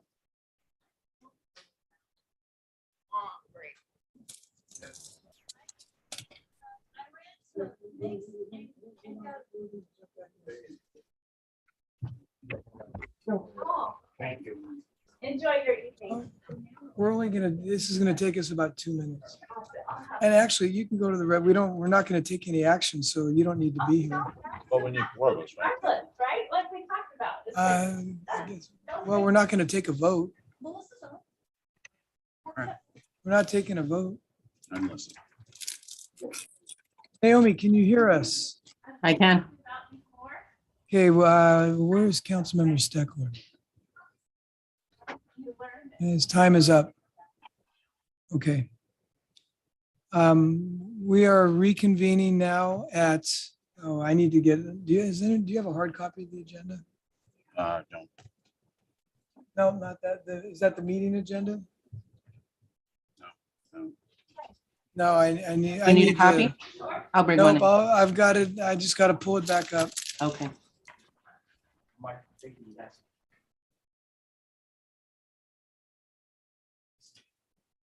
Okay, I've got what I need in front of me now. Okay, we're going to reconvene the special meeting at 4:18. Only to now go into executive session for the purpose of evaluating the qualifications of applicants for public employment per RCW 42.30.110 subsection 1G.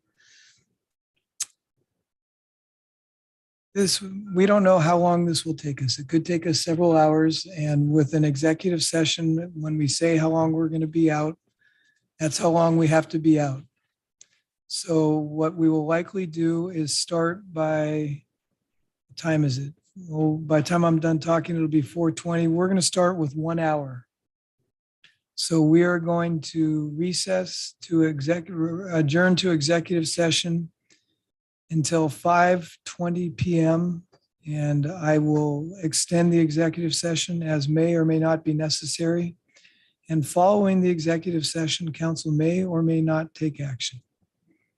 So with that, we will adjourn to executive session.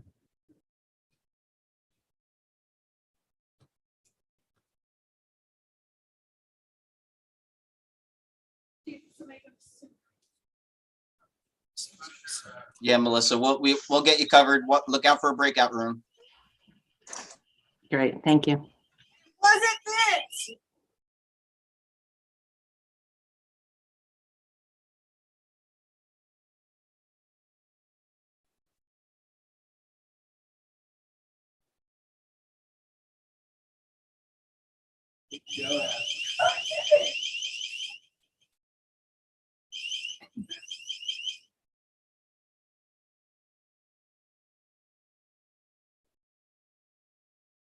Beyond when we're here, right? No, we're not.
Without objection, council is extending executive session until 5:50.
Without objection, council is extending executive session until 6:20.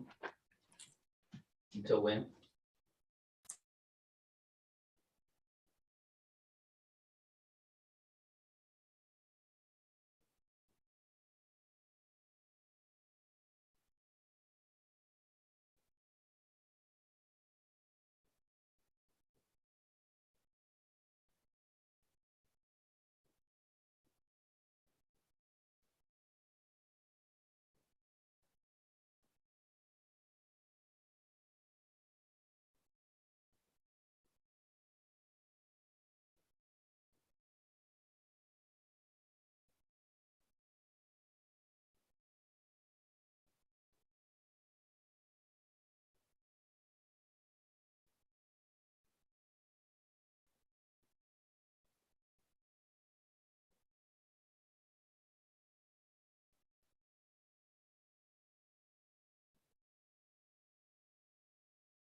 Council is extending executive session until 6:50.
Council is extending executive session for another 20 minutes.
Council is extending executive session to 7:30.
Council is extending executive session until 7:40.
Council is extending to 7:50.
I mean, if you want to attract candidates to run for office or even take appointments, and really, yeah, if you talk about, not you, but you scream about diversity, but most people use it as a talking point instead of a tool to attract them. If you paid them, could cover the daycare. She wants to go home too, so. Make it at least somewhat, but it's not costing them. Okay, is Melissa back? And there she is. Okay. Naomi, we are back. We've concluded our executive session. It is 7:48. We're just 2 minutes early.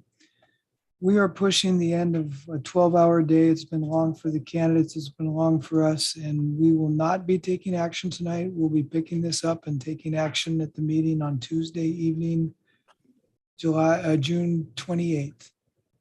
So if there's no objections, I will adjourn the meeting. The clock still says it's 7:48.